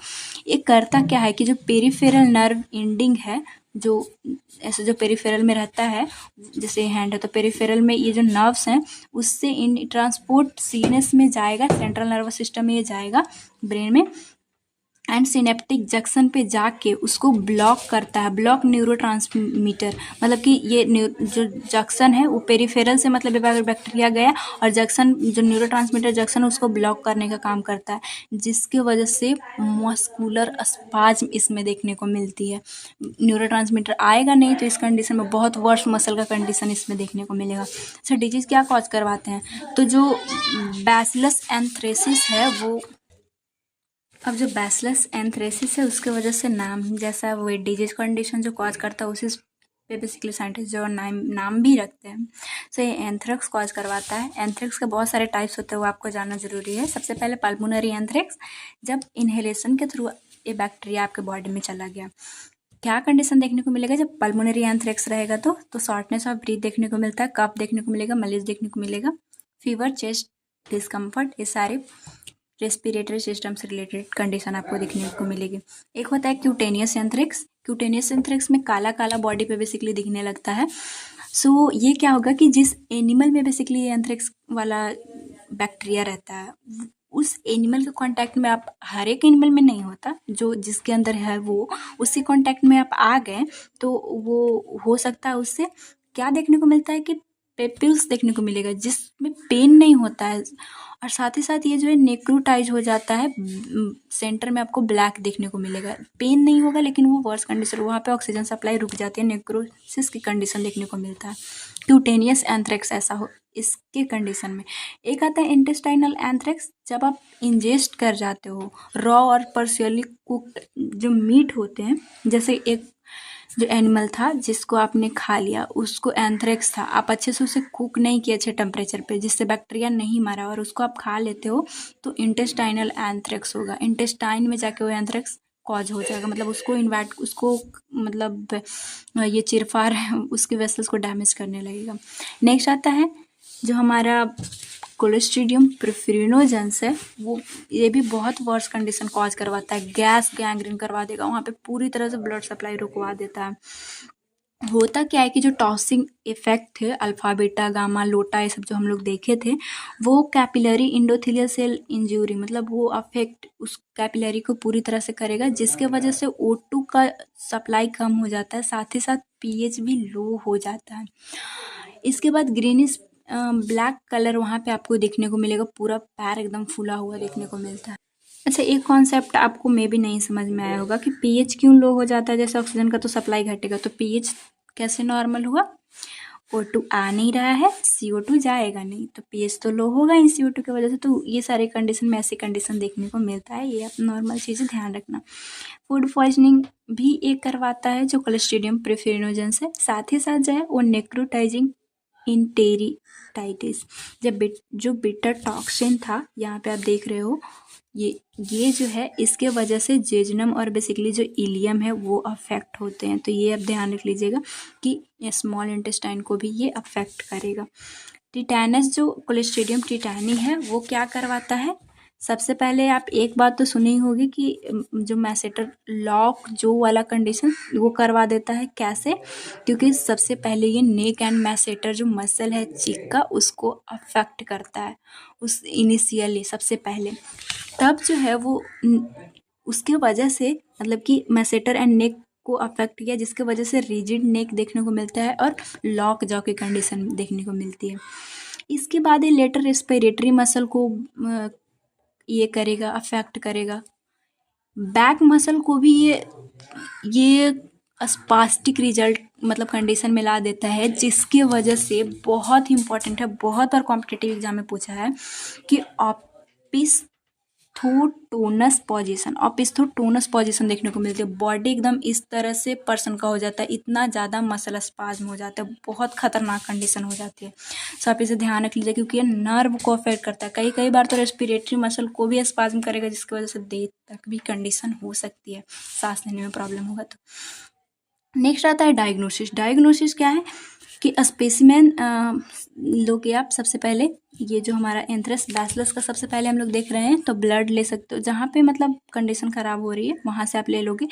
ब्लड ले सकते हो, स्पूटम ले सकते हो, नेजल स्वाब या फिर टिश्यू मटेरियल जहाँ पे इन्फेक्शन है, जिस टाइप का है एंथ्रेक्स वहाँ से ले लिया। डायरेक्ट माइक्रोस्कोपी करोगे तो ग्राम स्टेन शो करेगा, लार्ज बैसिलाई इन चैन बम्बू स्टिक अपीयरेंस बेसिकली इसका होता है, माइक्रोस्कोप में दिखता है। कल्चर आप किस में करवा सकते हो, न्यूट्रिएंट अगर, ब्लड अगर या फिर अलाइजा भी करोगे तो ये शो कर देगा अपना जो भी कैरेक्टरिस्टिक है।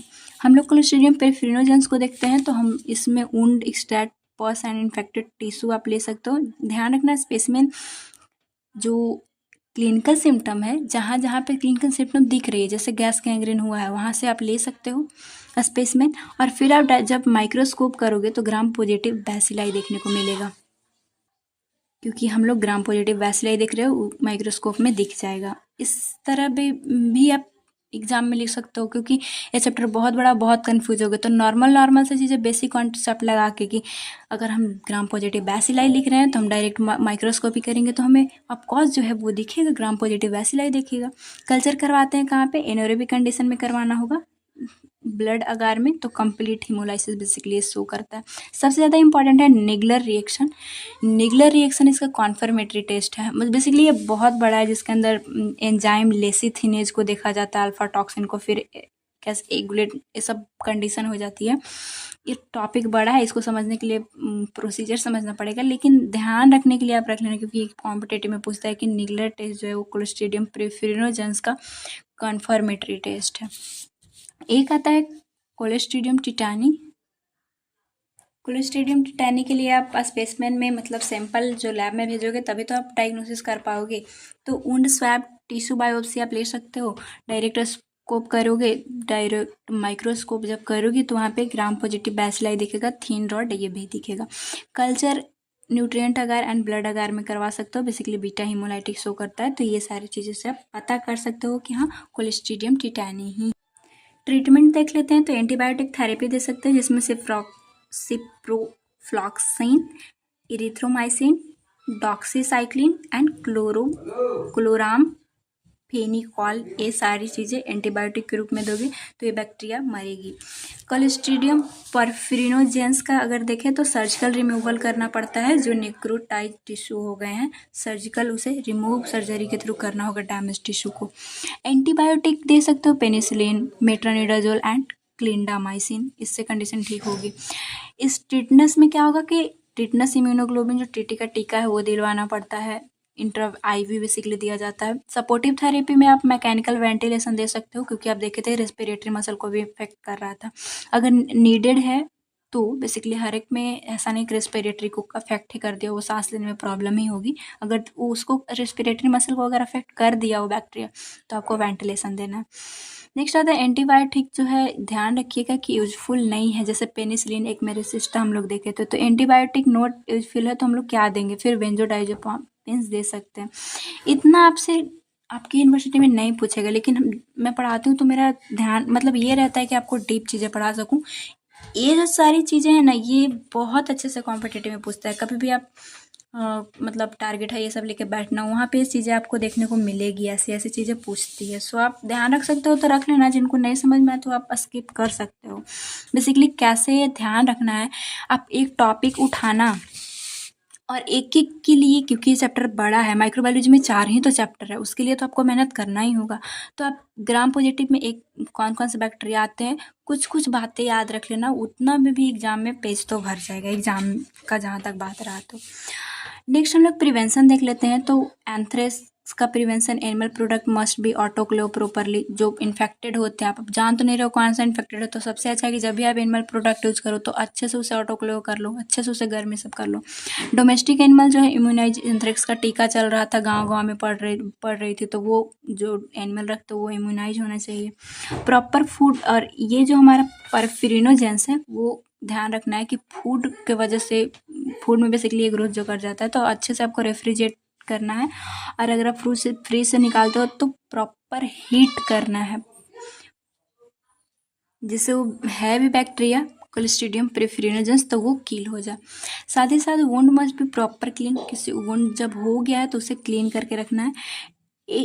टीटी का अगर आप देखते हो तो इसका प्रिवेंशन के लिए टीटी का जो वैक्सीन है वो इम्पॉर्टेंट रहता है कि पर इम्यूनाइजेशन शेड्यूल जो टीटी का वैक्सीन है वो लेना। जैसे कि जैसे ही प्रेग्नेंट होती है कोई भी वुमेन तो उनको टीटी का 3 वैक्सीन बूस्टर डोज तक लगता है, तो वो शेड्यूल पूरा आपको मेंटेन करवाना है, तभी प्रिवेंट कर सकते हैं। नर्सिंग इंटरवेंशन अगर हम लोग देखें तो मतलब इस जो एंथ्रेक्स है, रेस्पिरेटरी एंथ्रेक्स की कंडीशन में रेस्पिरेटरी प्रॉब्लम हो रही है तो एयरवे पेटेंसी आप हमेशा चेक करते रहोगे। वेंटिलेशन का ज़रूरत है तो वो सही से सांस ले पा रहे, ब्रीथिंग प्रॉब्लम अगर ज़्यादा हो रही है तो इन्हें ऑक्सीजन थेरेपी देना होगा, तो वो सब ध्यान रख सकते हो आप। साथ ही साथ एंटीबायोटिक एडमिनिस्टर से, क्योंकि ये बैक्टीरिया है तो एंटीबायोटिक ऑफ कोर्स आप दोगे ही। इसमें भी एंटीबायोटिक आप लिख लेना, या फिर नर्सिंग आप का इंटरवेंशन क्या रहेगा कि वुंड को अच्छे से क्लीन करना है या फिर इन्फेक्शन को कंट्रोल करना है, ये सब आप लिख सकते हो।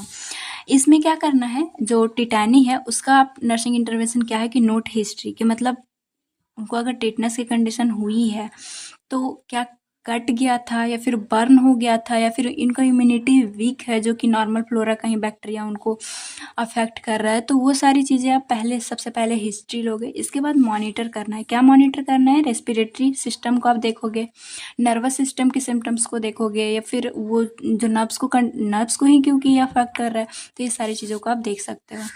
तो अभी तक हमने क्या पढ़ा, हम लोग पढ़ रहे हैं ग्राम पॉजिटिव बैसिलाई, जिसके अंदर बस हमें 3 बैक्टीरिया को याद रखना है, बैसिलस एंथ्रेसिस, क्लोस्ट्रीडियम परफिरिनोजेंस और एक है क्लोस्ट्रीडियम टिटैनी। ये क्या है, इसका मॉर्फोलॉजिकल कैरेक्टरिस्टिक में तो आप एक चीज़ लिख ही दोगे कि ग्राम पॉजिटिव है, रॉड शेप का होता है। नॉर्मल सी चीज़ें कि सब में स्पोर फॉर्मिंग है, स्ट्रक्चर आप बना देना, source and mode of transmission लिखना ज़रूरी है।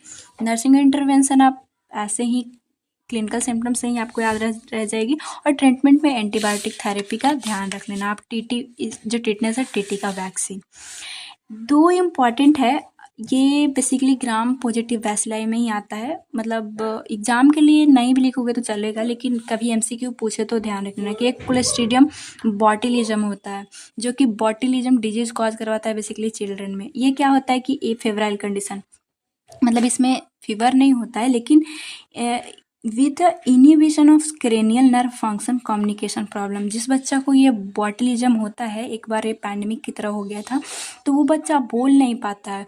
होगा क्या कि जिस इन्फेंट में बेसिकली होता है उसका नेक सबसे पहले फ्लॉपी हो जाएगा ऐसे इस तरह से, और वो मॉर्निंग कराए क्योंकि कम्युनिकेशन अफेक्ट हो गया ना, बेचारा रोएगा एकदम, लेकिन वो चिल्ला के नहीं रोता है। तो ये बॉटिलिज्म का जो सिम्टम्स मेन है, जो कि क्लोस्ट्रीडियम बॉटिलिज्म की वजह से होता है।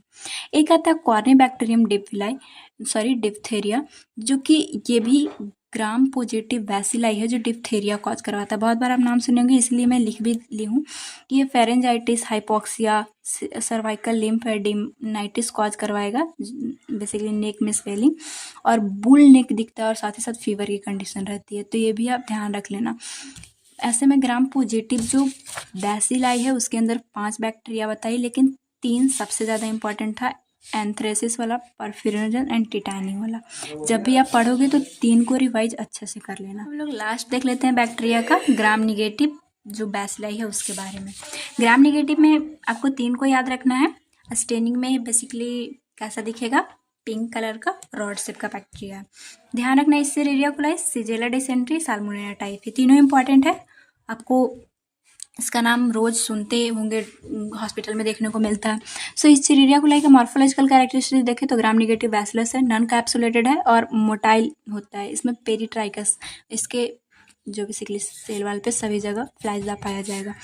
शिगेल्ला डिसेंट्री जो है वो नॉन फ्लैजिलेट होता है, नॉन कैप्सुलेटेड होता है, non spore forming and non motile bacillus.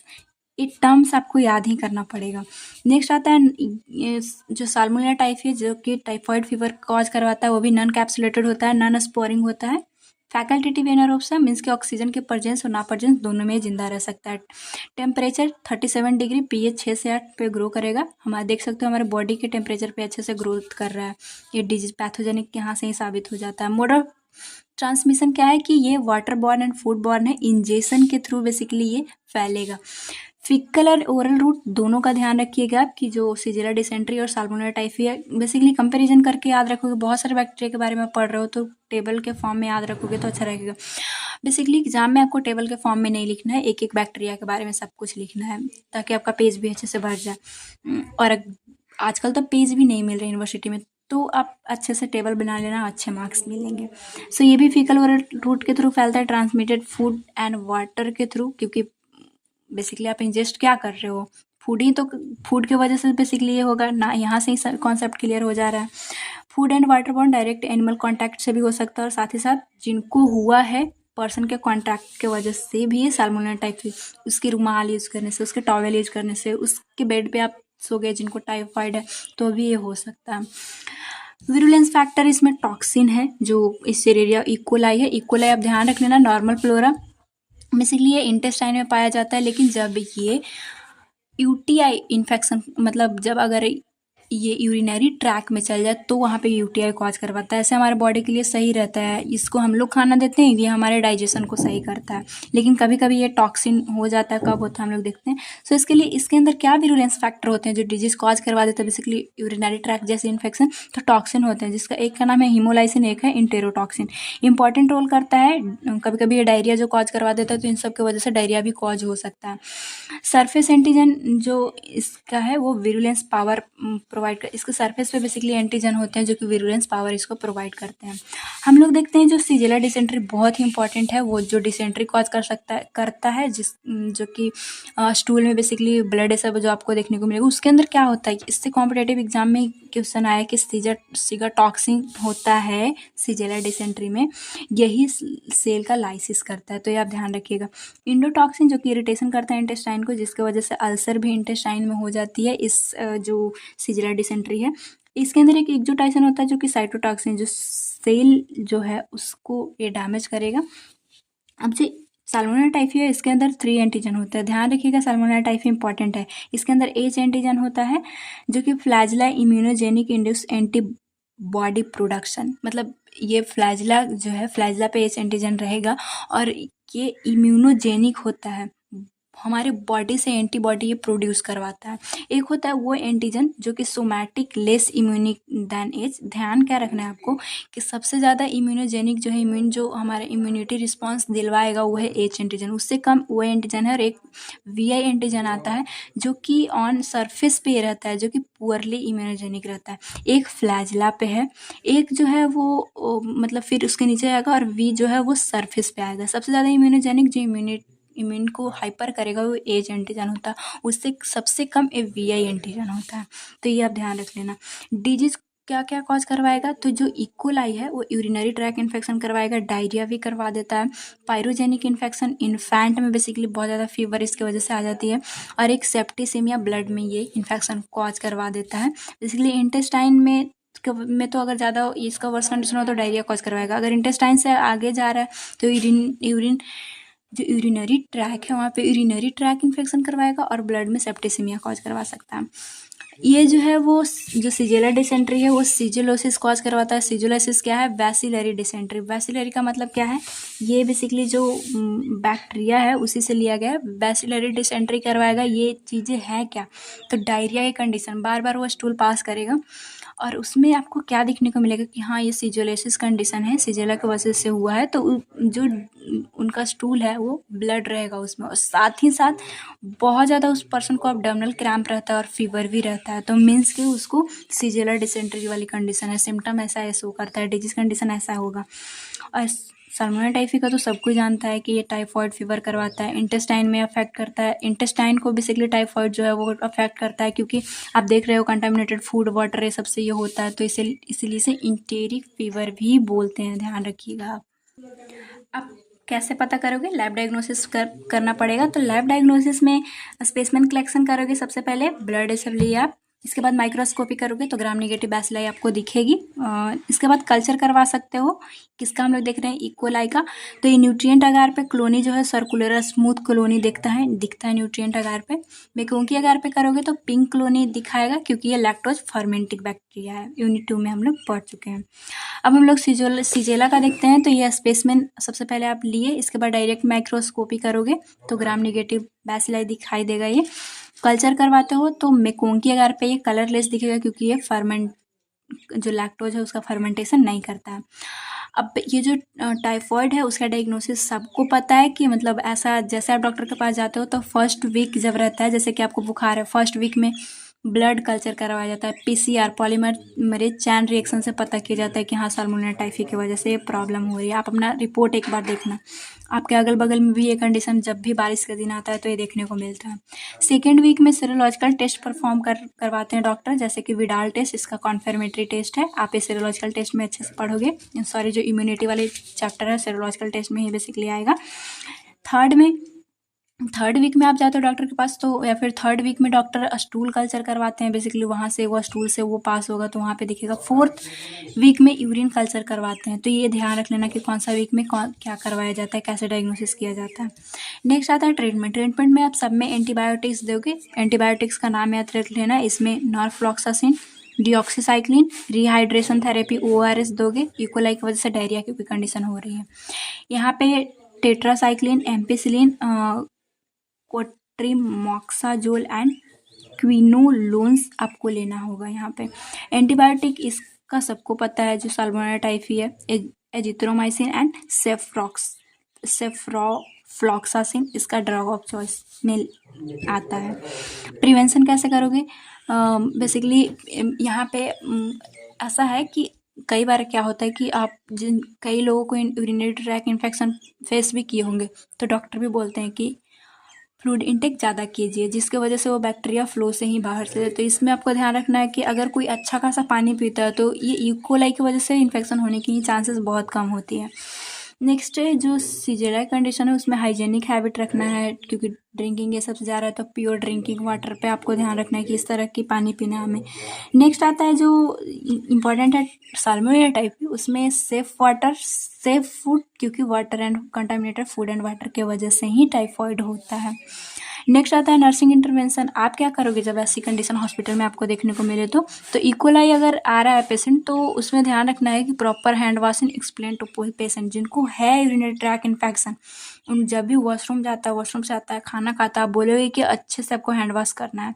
इसके बाद keep record accurate intake of output, क्योंकि देख रहे हो कि इसमें वाटर इनटेक करवाना होता है, तो उससे आप उसका रिकॉर्ड करोगे कि कितना खा रहा है, कैसे मतलब अच्छे से वो पानी पिए और कितना आउटपुट आ रहा है, ये सब आपको दिखना होगा।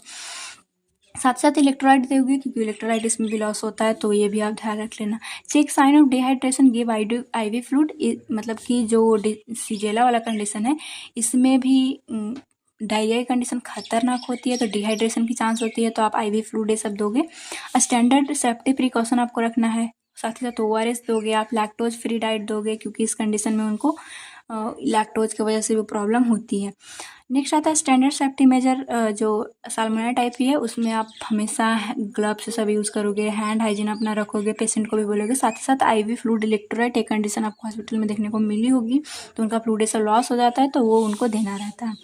अब एक ग्राम निगेटिव बैसिलाई में जैसे वहाँ पे हम लोग 2 बैक्टीरिया अलग से देख लिए थे, यहाँ भी आप ध्यान रख लेना, एग्जाम के लिए इंपॉर्टेंट नहीं है, लेकिन बॉर्डेला पर्टुसिस जो कि वूफिंग कॉफ जो जिसके लिए DPT वाला जो वैक्सीन है, ये बॉर्डेला पर्टुसिस की वजह से कॉज होता है। एक आता है Helicobacter pylori, peptic ulcer cause करवाता है, कैंसर भी कॉज करवाता है। किसके वजह से होता है? हेलिकोबैक्टर पाइलोरी, जो कि ग्राम निगेटिव बैसिलाई है। एक आता है हीमोफिलस इन्फ्लुएंजा, जो कि मेनिंजाइटिस कॉज करवाता है, बेसिकली 2 मंथ से 3 साल वाले बच्चे में निमोनिया इन्फेंट में करवाता है हीमोफिलस इन्फ्लुएंजा। MCQ में कभी कभी पूछता है, आप ध्यान रख लीजिएगा, जो कि ग्राम निगेटिव बैसिलाई है। तो यहाँ पे हमारा ये ख़त्म होता है। अब तक हमने जो भी पढ़ा, सबसे पहले पढ़ा ग्राम पॉजिटिव बैसिलाई, जिसमें स्ट्रेप्टोकोकस स्टेफाइलोकोकस था। इसके बाद ग्राम निगेटिव कोकाई हम लोगों ने देखा, वहाँ पे बेसिकली हमें जो ये था मेनिंजाइटिस, निजेरिया गोनोरी। इसके बाद हम ग्राम पॉजिटिव बैसिलाई कौन कौन सा था? बैसिलस एंथ्रेसिस, क्लोस्ट्रिडियम परफेरिनोजेंस और एक क्लोस्ट्रिडियम टिटैनी। और लास्ट में ग्राम निगेटिव बैसिलाई कौन कौन सा था हमारे पास? इकोलाई, इसके बाद सीजेला वाला और एक था टाइफॉइड। और लास्ट में ये अपना ध्यान रखो तो चलेगा। आपको क्या करना है कि एक लिस्ट में इन सारे का लिख लेना है, नॉर्मल सी कैरेक्टरिस्टिक आप जान लेना और याद रख लेना। एग्जाम के लिए इतना इंपॉर्टेंट है, क्योंकि एग्जाम में अगर नॉर्मल बेसिक सा भी क्वेश्चन आया तो आपसे पूछेगा ग्राम पॉजिटिव कोकाई दे देगा, उसके अंदर आप क्या लिखोगे? तीनों बैक्टीरिया के बारे में लिख दोगे। कभी पूछ देगा कि ग्राम निगेटिव बैसिलाई बताओ, तो क्या करोगे? तीनों बैक्टीरिया के बारे में लिख दो। फुली ये बैक्टीरिया वाला टॉपिक आपका क्लियर हुआ होगा। हम लोगों का जो ग्राम पॉजिटिव कोकाई है ग्राम negative cocci, gram positive bacilli और ग्राम निगेटिव बैसिलाई। इसके अंदर कौन कौन से बैक्टीरिया है सारे के बारे में हम लोगों ने डिस्कस किया। कैसे क्वेश्चन आएंगे, कैसे आपको लिखना है, होपफुली आप समझ पाए होंगे। कुछ चीज़ें आपको PDF से भी क्लियर हो जाएगी, कैसे क्वेश्चन पूछता है, कैसे लिखना है। नंबर शो हो रहा है, उससे आप व्हाट्सएप पे सीधा जा सकते हो, या फिर डिस्क्रिप्शन बॉक्स में जो लिंक है उसके थ्रू भी आप नोट्स पे सीधा जाओगे, ऐड टू कार्ट करके मेरे पास भेजोगे। पे करने के बाद मैं आपको प्रोवाइड कर दूंगी। अगर वीडियो हेल्पफुल लगा हो तो प्लीज़ लाइक कर दीजिएगा। जो लोग चैनल पे नए अभी तक सब्सक्राइब नहीं किए हैं प्लीज़ ज़रूर सब्सक्राइब कर लीजिएगा। बहुत ट्रस्ट में बहुत मेहनत लग जाता है, सो प्लीज़ सपोर्ट मी। अपने दोस्तों में भी ज़रूर शेयर कीजिएगा। Thank you. मिलेंगे नेक्स्ट वीडियो में वायरस के बारे में, जो कि DNA RNA वायरस बहुत बार पूछा हुआ क्वेश्चन है, उसके बारे में हम लोग डिस्कस करेंगे। Thank you.